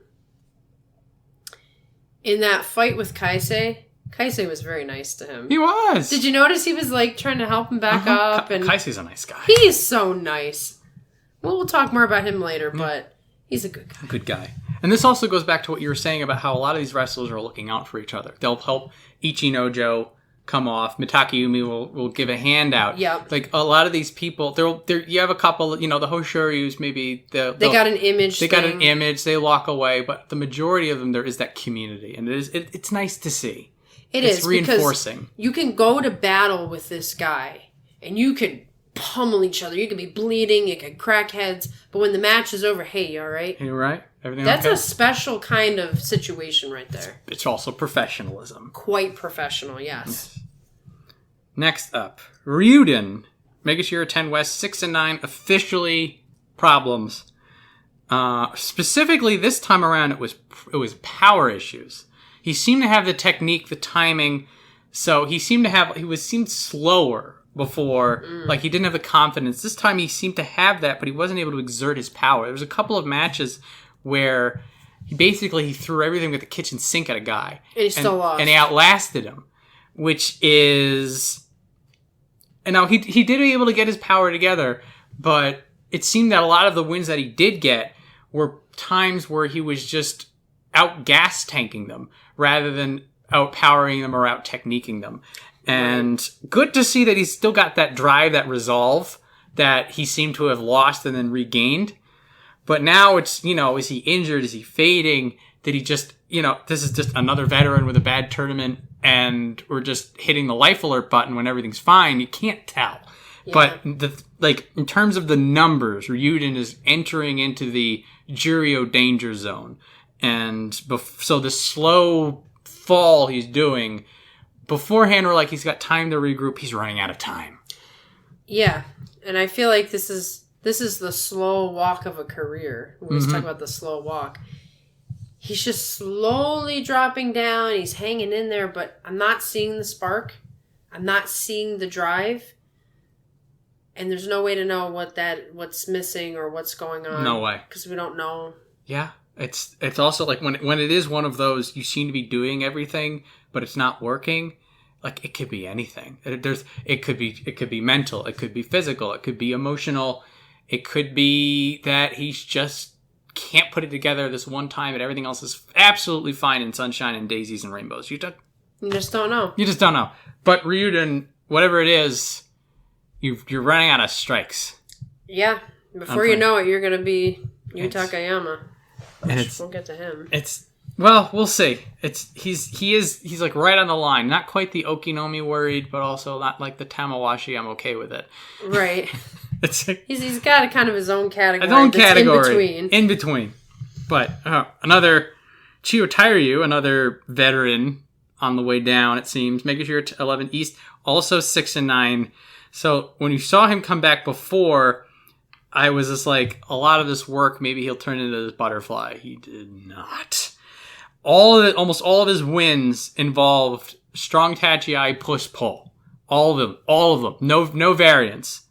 I think, well, maybe there's like one or two, but it was not the Chiyotairyu we remember. And this is the I need to survive kind of sumo. This is the things aren't coming together for me. So again, he was part of that COVID bunch. Maybe it just hit him worse than others. You have people like Hakuho who it visibly affected their sumo. Maybe that's what's going on here. Maybe he's still in that transformation. He's still trying to figure things out, and COVID sort of put him back on the clock a bit. Or maybe time. All these veteran types, I got no read. Know. It's all weather forecasts. Well, he still has the situation where he lost a lot of weight, and so sort of the impact of the tachi, it lessened. He was known for his bulldozer tachi. So much so that Yokozuna loved training with him because they wanted to see how they could go against a really strong tachi.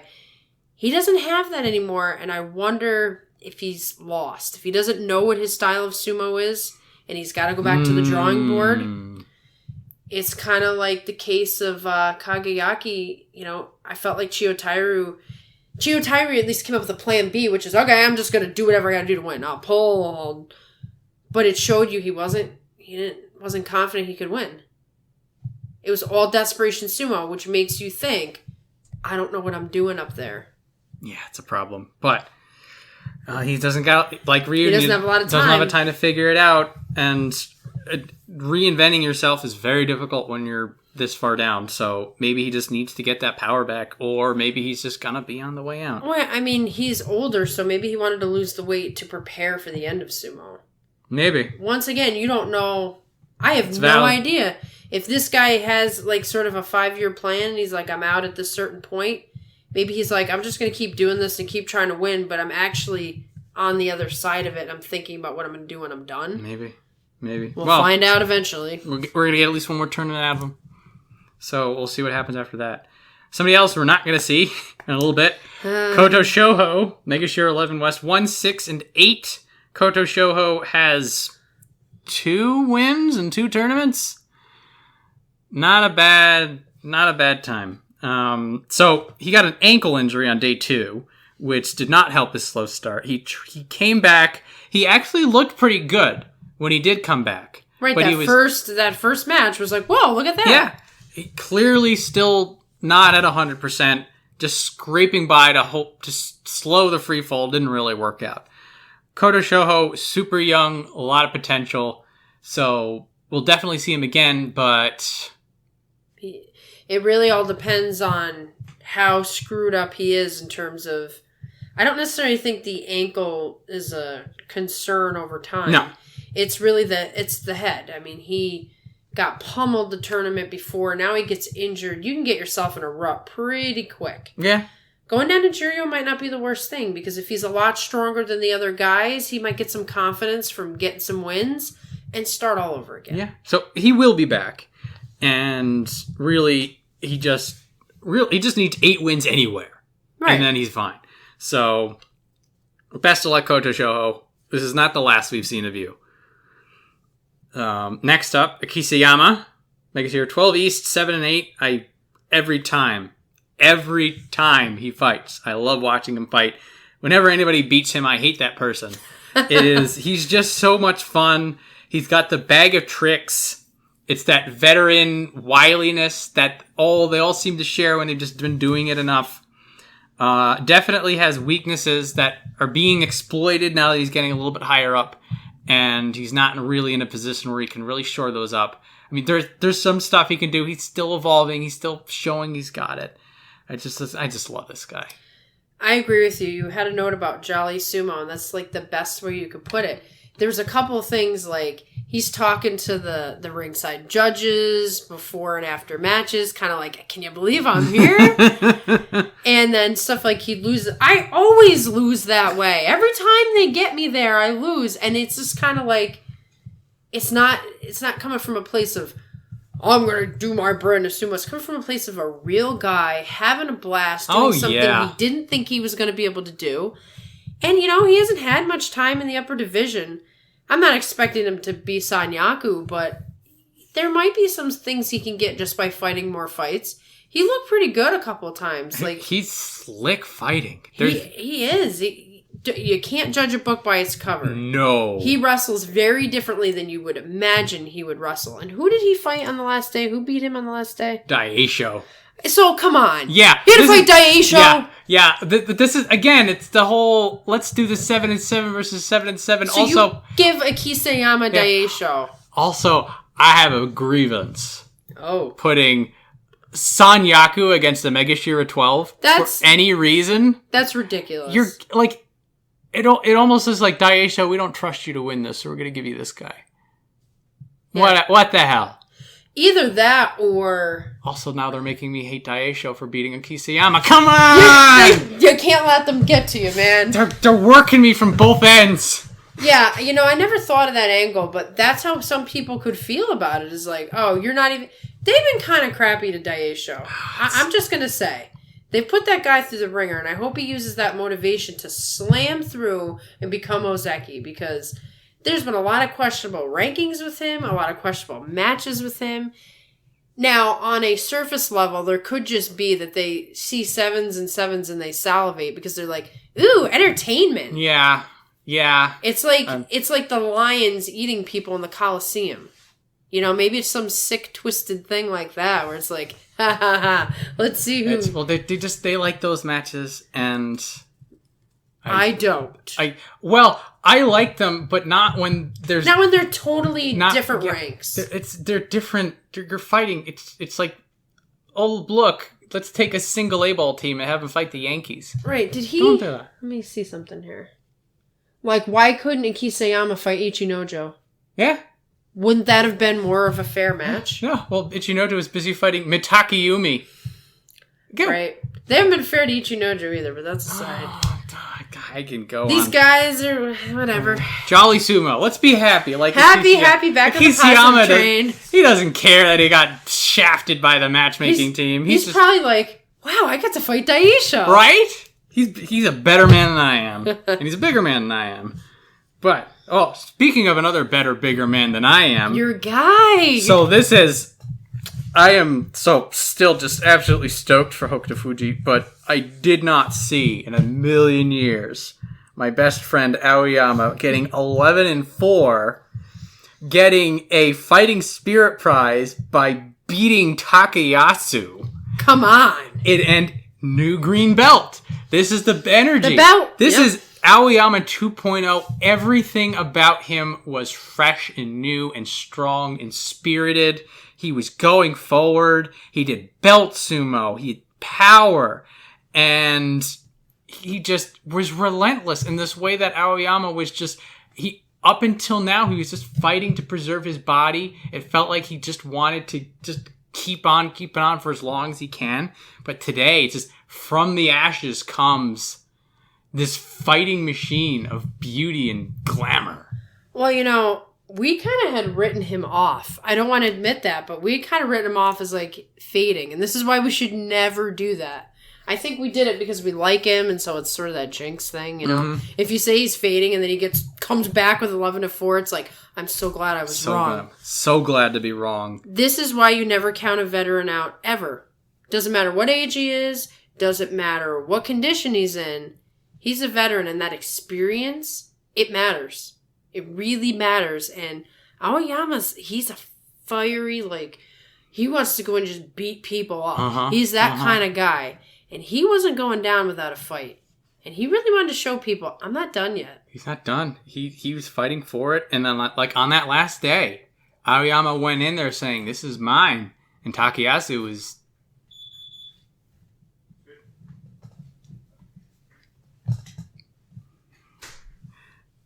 So Aoyama, he went into that last day, and he's just like, I'm taking this. Takayasu, full of mind games, says... I can't figure this out. I'm in my own head, and Aoyama gets it. I'm so happy. So happy for it. Yeah, let's see what happens next tournament. I don't necessarily expect another 11-4, but you never know. He is strong enough. He's strong enough. It is going to be he's going to vault up. He's going to have new people to fight. And then we'll see. Then there's going to be a new fight. There's going to be a lot that's going to be different. And I'm loving it. Next up, we have Terunofuji. Megashira 13 East, 8-7, squeaked it out. He is, as always, great to watch.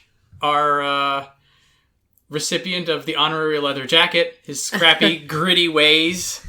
Something I've been noticing, and he's part of that subset of the smaller man sumo. And each of them sort of have their own take on it. Midorifuji got the katasukashi, a lot of jumping around. Tobizaru has that analysis, the secret tactician. Terunofuji is just all grit. And this works both ways for him. And this is what basically allowed him to win a winning score with a broken arm and have these great resistances and pulls off at the edge. But I'll notice that he will double down on strength with people who are just going to smash him. So that sort of never say die attitude does work against him sometimes. Yes, it's almost like the reverse of Onosho. Onosho has the power to do that. Yes. But he doesn't have, the technique. His technique's all over the place. Terutsushi's got the technique, but he doesn't have the power. So, in his mind, he's a much larger guy than he actually is. It's true, though. It's kind of like the little yippy dog that thinks it's a Rottweiler. It is.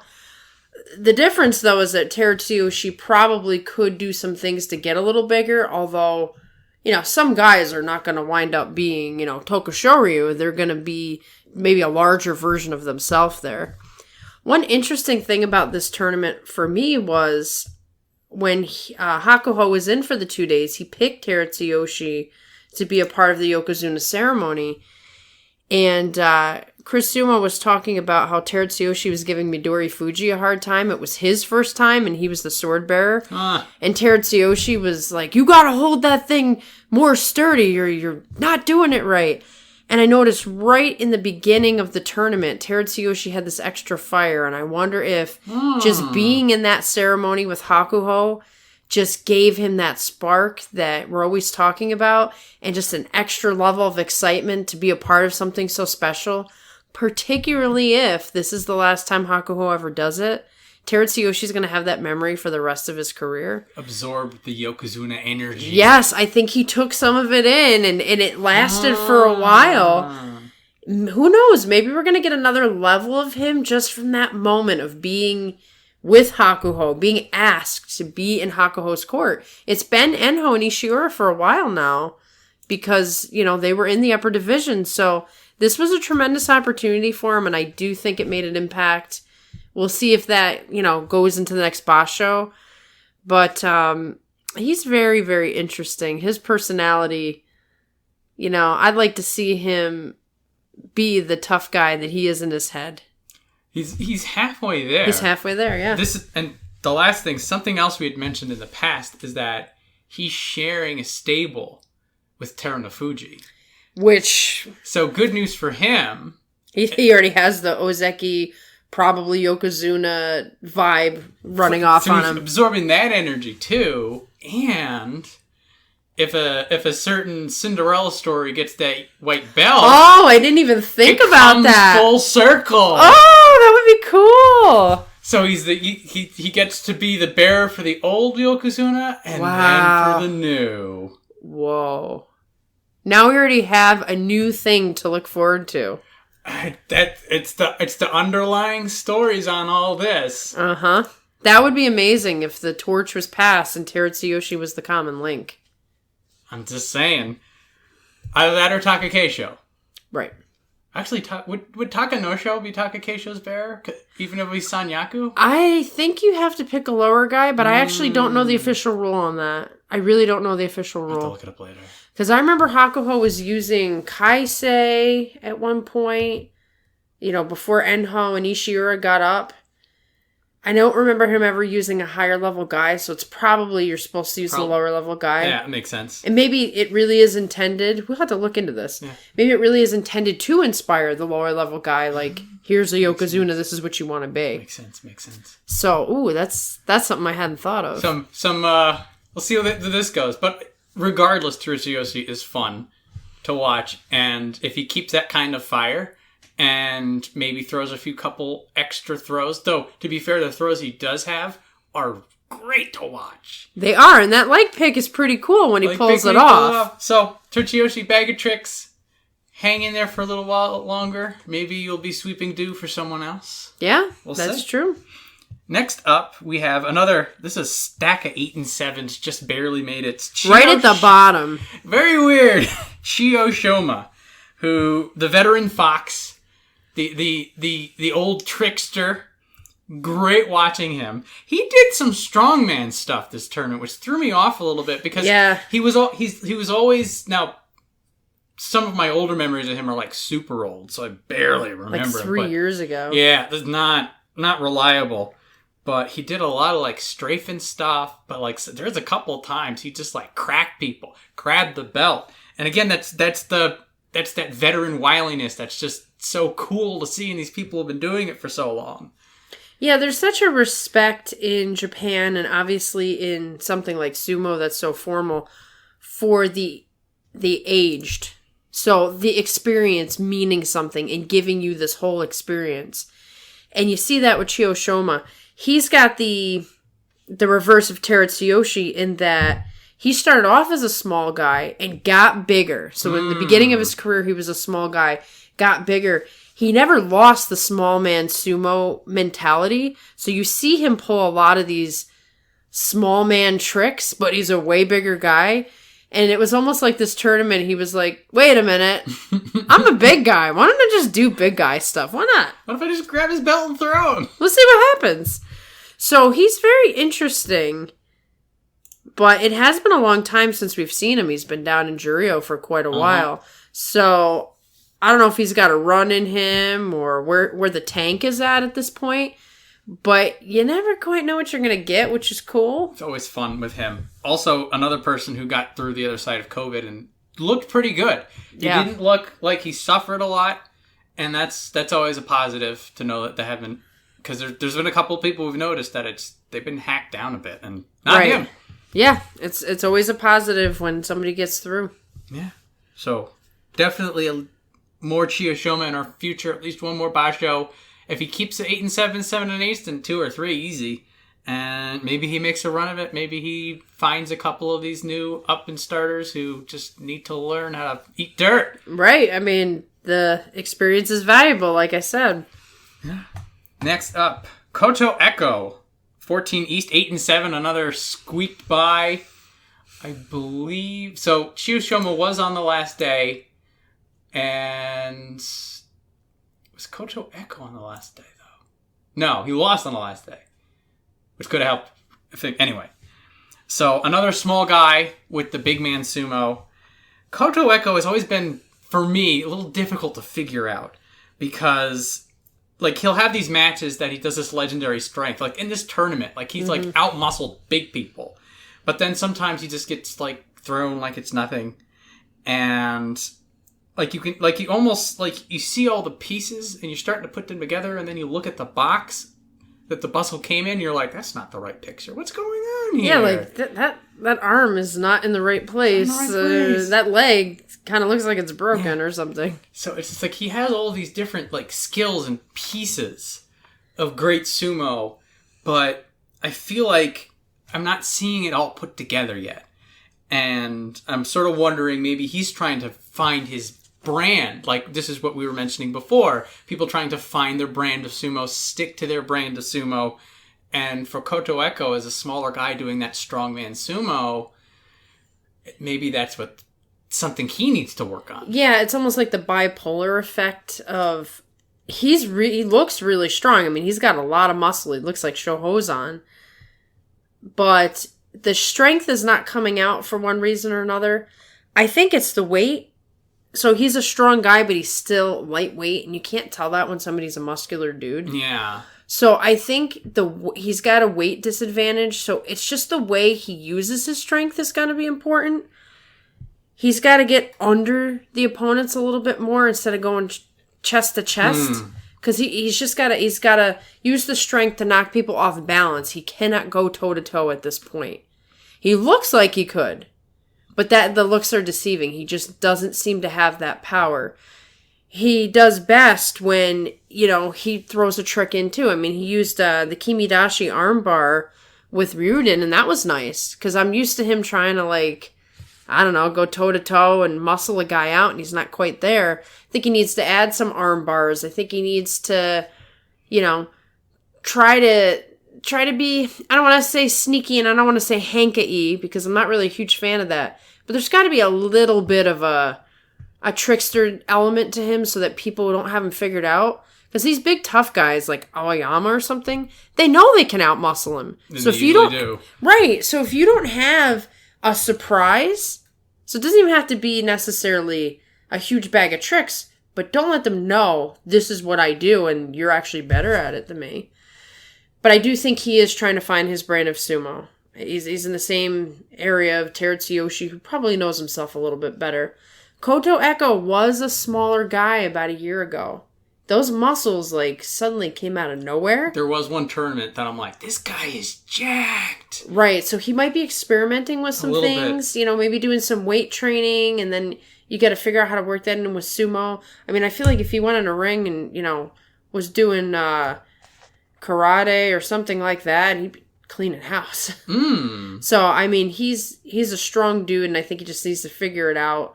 He's one of my dark horse picks. He's there with Meisei. But Meisei's going up, and Koto Echo has still got a big question mark. So there's a question mark. I'm hoping maybe he's got to find somebody who can give him advice, I think. Well, if he's looking for arm bars, I'm pretty sure Tamawashi's lying around there somewhere. There you go. What? Yeah, well, maybe when COVID's over and they get to do the interstable thing again, that's going to help a lot of these guys. It's going to help. they're really kind of stuck only fighting the people that are right in front of them, and they don't get to practice against guys much larger, like whoever's in the stables who he's got. In those like interstable things, going up against Oyama in practice, you could try some things like, oh, what would happen? So maybe that's all he needs is just a little bit more opportunity to practice with different types of fighters. He is in the same stable as Kotonowaka and Kotoshoho. Of note, they're both Mawashi people. Yeah. But the thing is both of them... They're new. They're newer. They're all new. This is a new... We got injury going. So, he had Kotoyuki. Did he actually stay or did he retire? He's Makushita 1. I think he's head okay. out. He's way down. Way down. So he's also injured. That's how he got all the way down there. Yep. So yeah, he doesn't really have a lot of variety to practice with at this time. Yeah. But it will be interesting to see the three of those train up together. Yes. Now, once Kotoshoho and Kotonowaka, get kind of where they need to go, then, maybe Kotowaka really makes a run of it. We'll see. There's some potential there. Yeah. I have not counted him out. I'm rooting for him. I do feel that he's just going to show up one day. Maybe he'll have a blue belt on. And they'll be like, ooh, what's this? Blue belt. And then he starts suplexing people. I'm like, whoa. The Undertaker chokeslam. Yes! Kotowaka would no-sell that. Oh, yeah. Oh, yeah. I believe in that. So, yeah, I am patiently waiting for the Undertaker Kotowaka to show up. Oh, I can't wait for that day. One day. I believe in you, Kotowaka. Next up, new to me, but not new to sumo, Tsurugisho, who 14 West, 9-6. So he had real trouble, jitters and nerves and issues in the first week. And then once he got settled in, just the skill turned on. And boy, this guy knows his way around a belt. Well, he won the Juryo Championship in January, so that's quite a feat with the Enhos of the world down there and a bunch of veterans and stuff. He has that ring sense. He's strong. He's been around the block. But he is starting all over again at the bottom of the upper division. And I was very surprised he went up with the 9-6. I was paying attention to so many other people, and I was noticing his jitters, and I sort of wrote him off. And by the end of the tournament, I'm like, 9-6? I mean, that's really good. Nice. He was 2-5. Yes. So I had particularly the first or the second day when he fell out the ring, like his knee buckled, and I'm like, oh, this is it for him. Oh, I was looking forward to this, but then he kept coming back. Of note is actually against it was either Hidenomi or Terunofuji. I think it was Terunofuji. Pulls a Henka on Tsurugisho, still super nerves. Then it goes to Tochinoshin, and then Tsurugisho just casually takes care of business. And again, all the way up to that point, he was all nerves, all not trying to figure things out. And then that second match, he just calmly grabs a belt and throws him out. And I saw that, I'm like, oh, that's the guy who won Juryo. Right, he's finally back. And he won a tear. He won 7 in a row at the end, only losing to Meisei on the final day. So, I mean, he could have had a 10-5. We all know Meisei, was having one of his best tournaments. I think it was his best tournament. More of those pitting a 14 against the 3 things. I've been over this. We won't go there again. I'm going to let that sleeping dog lie. But really good to see Tsurugisho strut his stuff in the second week. And showing like that means he's got a little bit more to climb. Yeah. I mean, he's gonna be up there with Aoyama before you know it. That I love watching. I want to see those two go at it. More and more. I love two big guys going in and just doing that sumo thing. It's good to see you, Tsurugisho. More to come. Next, we have the final act of our tragedy, known as Takayama. 15 East, 4-10-1. It has been rough ever since that 7-4 from last tournament. Yeah, that crushed his spirit. And so he did have a ripped bicep or an arm issue going through most of it, and eventually that made him go Kyujo on the last day when he realized he was going to Juryo anyway. But there was the mental game was not there for him, and a lot of the problems that he had in January were persisting now. So it's just so hard. It is, because I believe it was 2 years ago he won Fighting Spirit Prize with Asanoyama. So they were coming up together. And it was like, these are the two guys, they started at the same time. Who's going to get there first? And you see Asanoyama ascend to Ozeki, and you see Yu Takayama just struggling and suffering at the bottom, probably knowing he's got so much more in him, and it's not working. Yeah, the few wins he had, like first day one against Tsurugisho, we just mentioned. Tsurugisho had nerves, Takayama had hunger. Mm-hmm. It's that fire's still in there, but it's. I think he's just so far down in his own head right now that it's just. Now, again, also trying to fight with one arm is not easy either. Yeah, and I think he's been struggling with injuries for a long time now. Not like that everybody's injured. I think he's had a variety of injuries he doesn't talk about. It's like an ikioi thing. Mm. And he's trying to fight through those, and it's not working out. Not working out. I hate to see him go, but I think that a spell in Juryo may be what he needs. He needs to sort of taste that bitterness a little more, and then get into an environment that he can sort of regroup himself and rebuild. So this is the bitter pill for Enho. Yeah. And he's maybe coming up this tournament, definitely next tournament. Ishiura is sort of a horse of a different color, but yeah, he had the same thing too. To go to Ishiura, just like, you need to go to Juryo and figure yourself out. Yeah, and maybe Yu Takayama will figure himself out. Maybe the matches will be a little less intense, and his body will get a chance to heal. Mm-hmm. If he's really hurt, I actually would hope he would sit out the next tournament, since he's in Juryo anyway. We're seeing this with many guys, and maybe in the future sumo's going to change in this respect.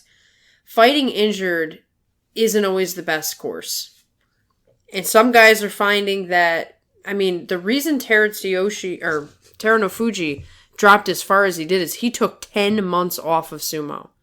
It wasn't like he was fighting injured and getting knocked down. He just said, I'm done. I've got 10 months to heal and to recover from, he had diabetes and maybe cellulitis or something like that.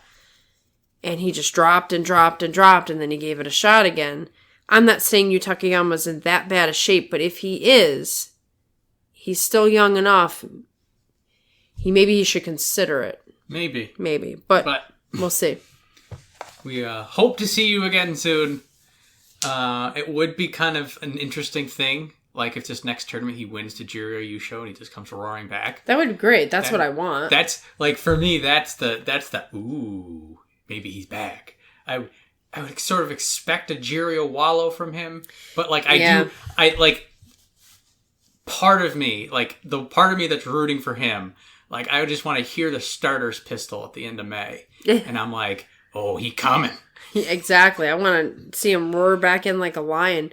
Because I think he's too good for what's happened. He doesn't deserve this fate. No. And I hope that this is not his fate. I hope that there's a light at the end of the tunnel and he makes it up there. I want to see him in Sanyaku.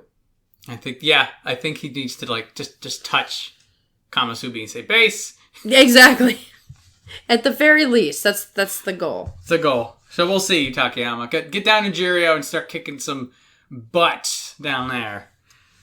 So, next up we have another new to the upper division, new to us, Hidenomi, who is the brother to the flying monkey Tobizaru, and also had a 10-5 record, which is super good. Mm-hmm.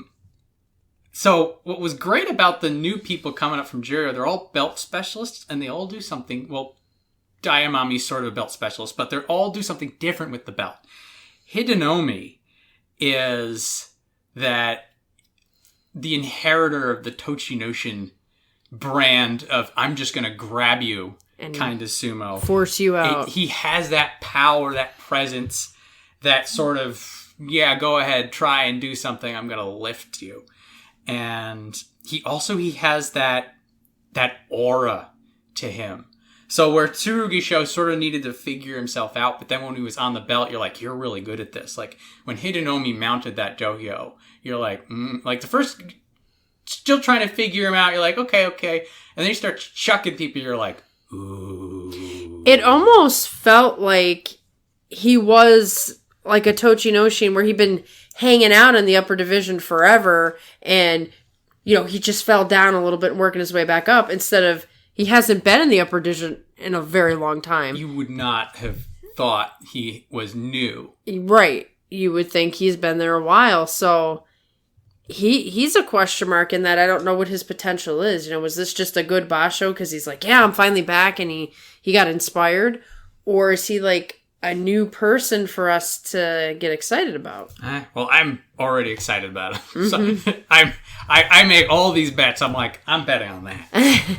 And again, like we need that strong sumo. I need that strong sumo. I need that strong sumo too. Well, Blessed Day, our latest Ozeki, has that in spades as well. So it's not like it's gone. Right. I have been spoiled by Tochinoshin. I know. The sweet nectar of seeing the bottoms of people's feet. Let's just have a quick memory of him picking up Enho. And the legs kicking like a baby. That's gonna go up there with the Tochinoshin getting Ozeki and winning a tournament. Throw Enho, picking up Enho like a baby in there. I'm channeling that energy when I saw Hidenomi do his stuff. And so now it's worth it to sort of temper that with, this is the first time back. We'll see how he does. The sophomore slump is very real. And he's he's going to go up.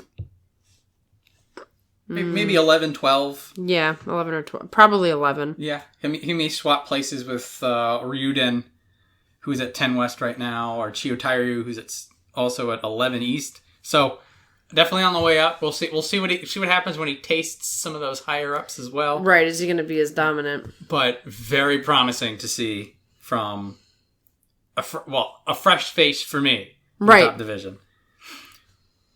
Next up, we have Kaisei, who squeaked by with an 8 and 7, 16 East. So I have a 3-word summary for Kaisei, and that is big, slow, and durable. So what the durable for me is why he got the 8 and 7. Kaisei's biggest problem up until now, and where I was just like, crying myself to sleep like he's going to be gone, is that the injuries, the state of his body, he would buckle. And so he was big and he was slow, but he couldn't absorb. Right. And he just kept losing and losing. But there were a number of matches where Kaisei was up against the edge or was getting dragged around. He was able to plant feet. He was able to resist. He was able to impose his weight. Right, which is his strong suit. And like you said, last tournament, it was starting to look like that last good thing that he had was faded. He had the neck injury. He had leg injuries. He was actually moving pretty good for him this tournament. It surprised me. He went from like, this is a practice tournament. They just got to push the heaviest guy out to, he's moving around. I think he's got this. Yeah. So he still has anybody who can get around him being big, slow, and durable will beat him. But it is interesting to see some people who will figure it out and then some people who won't. Particularly some of the newer people. They have a hard time. They have a harder time. And, good to see him at least one more tournament around. Hopefully, he keeps this upward trend a little bit, but at least we got one more tournament out of him. Which is he's gonna need to get another Kachikoshi to stay in. Yeah. And another person who survived COVID and looked just as good.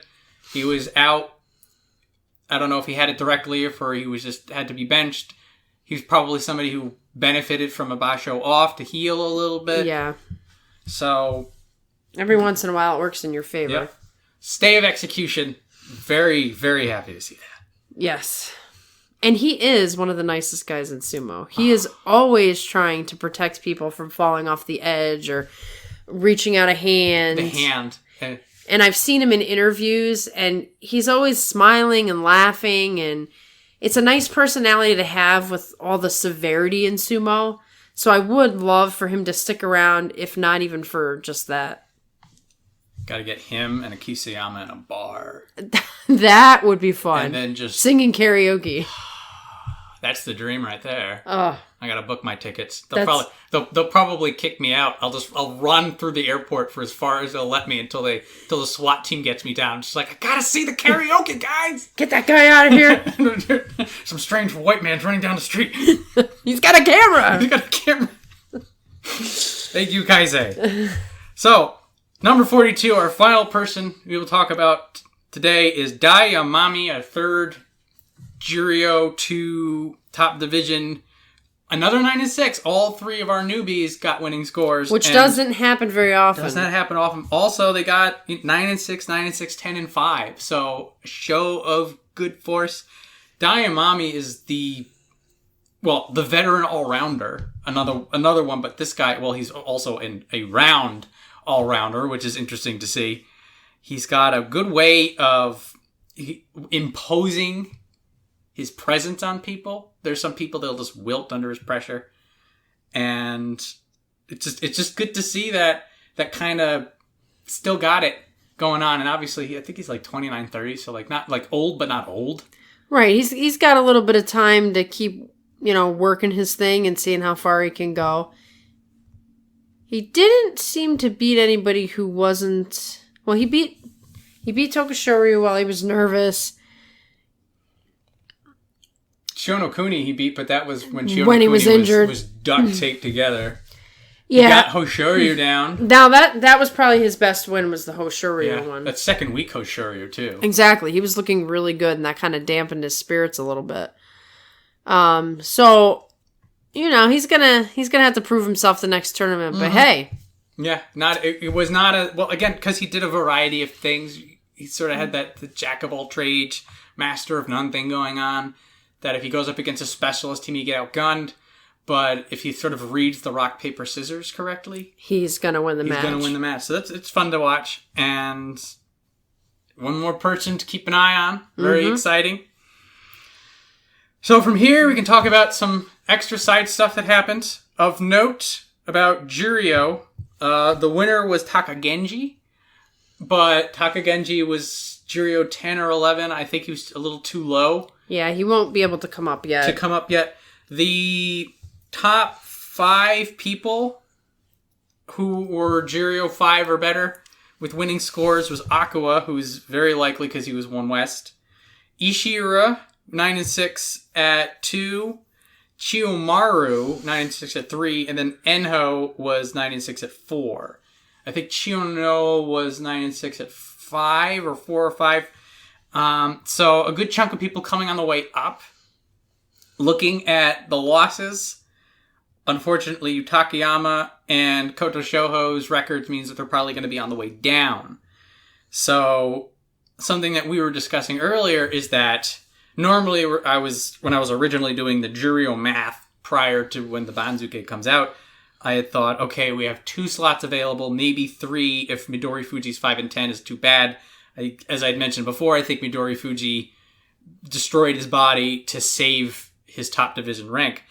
The X factor here is the retirement of Kakuryu is going to open an extra slot up top. So that likely means that we will get Akuo, Ishira, and Chiyomaru. And then Enho and Chiyono will take the 1 and 2 spot. We'll probably take the 1 spot. And again, East and West, yeah. We'll see what happens. Maybe they will knock a third person down because Ryuden and Chiyotairyu, they're 10 and 11. I think they're high enough to be safe for now. I think you're right, unless, they go on some tear and they're like, I'm sending everybody down. Maybe not, though. I haven't had the sense that that's the way they do it. I think they really send you down if just the math is there, or they're like, you really need to go down. Yeah. So last tournament, there was a couple of head scratchers, but that was because they were trying to deal with a lot of the frozen spots due to COVID. Right. So that was where a couple of things happened. So this time, if it's going to be more of a conventional roster, then I think we could sort of see the return of Akuo, Ishira, and Chiyomaru. Will be another scenario where a bunch of people who've been to the top division are coming back. Yeah, Juryo's awfully full with ex-top division guys, and not so full of, the up-and-comers. It's like a lot of the up-and-comers are already here.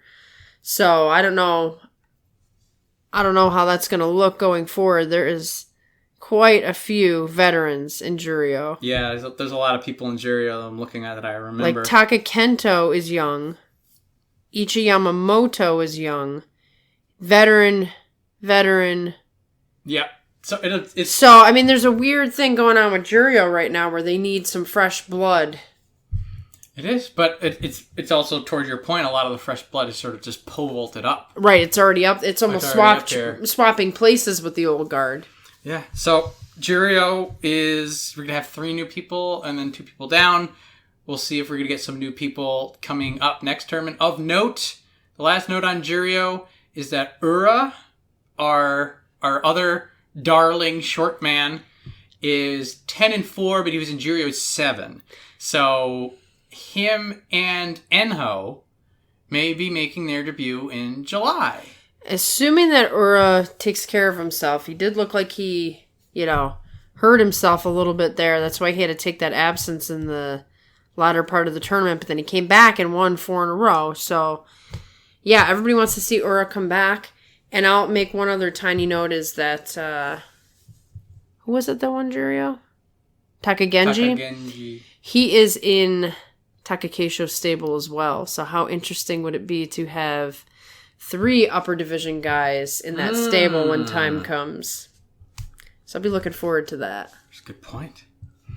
Yeah. The last thing I'll mention from the lower divisions is Abi is now back from his suspensions.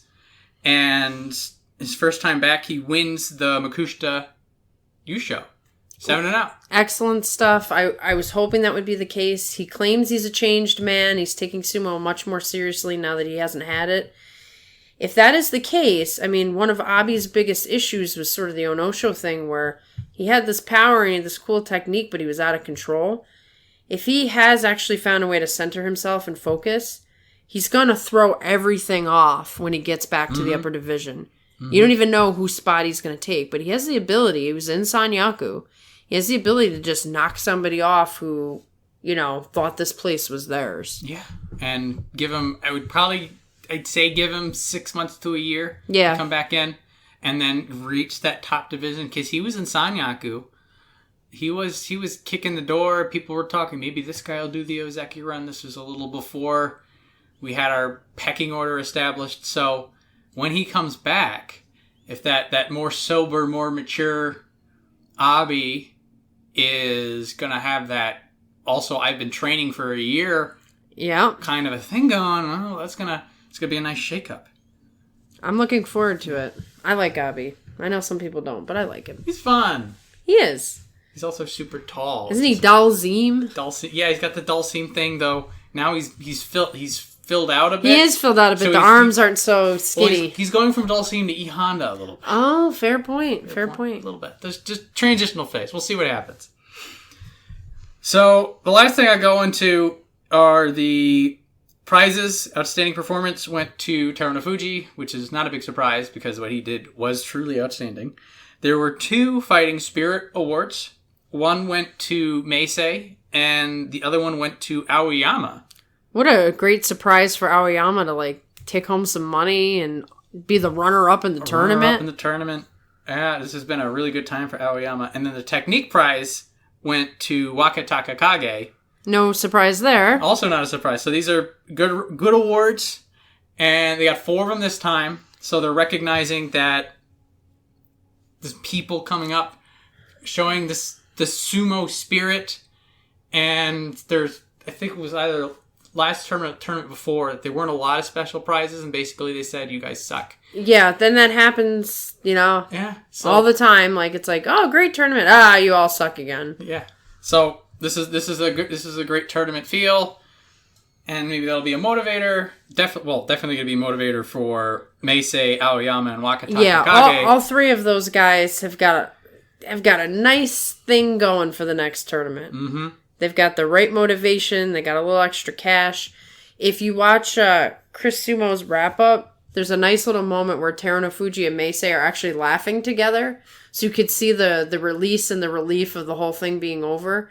So, it's going to be just as crazy in May as it was in March. There's no question about it.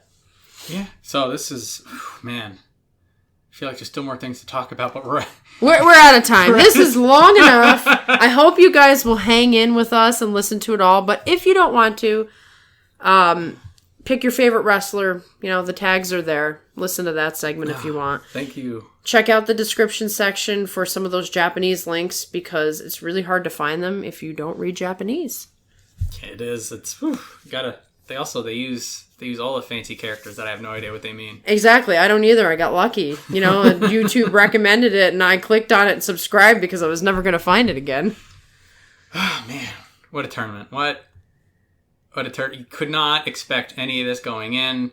Nope. And even halfway through, everything that we thought was going to happen was just a different story. Absolutely great time. It's never been so fun to be so wrong. And I think that's going to be a theme for this show. Yeah. I don't mind being wrong if we could get sumo like this. Exactly.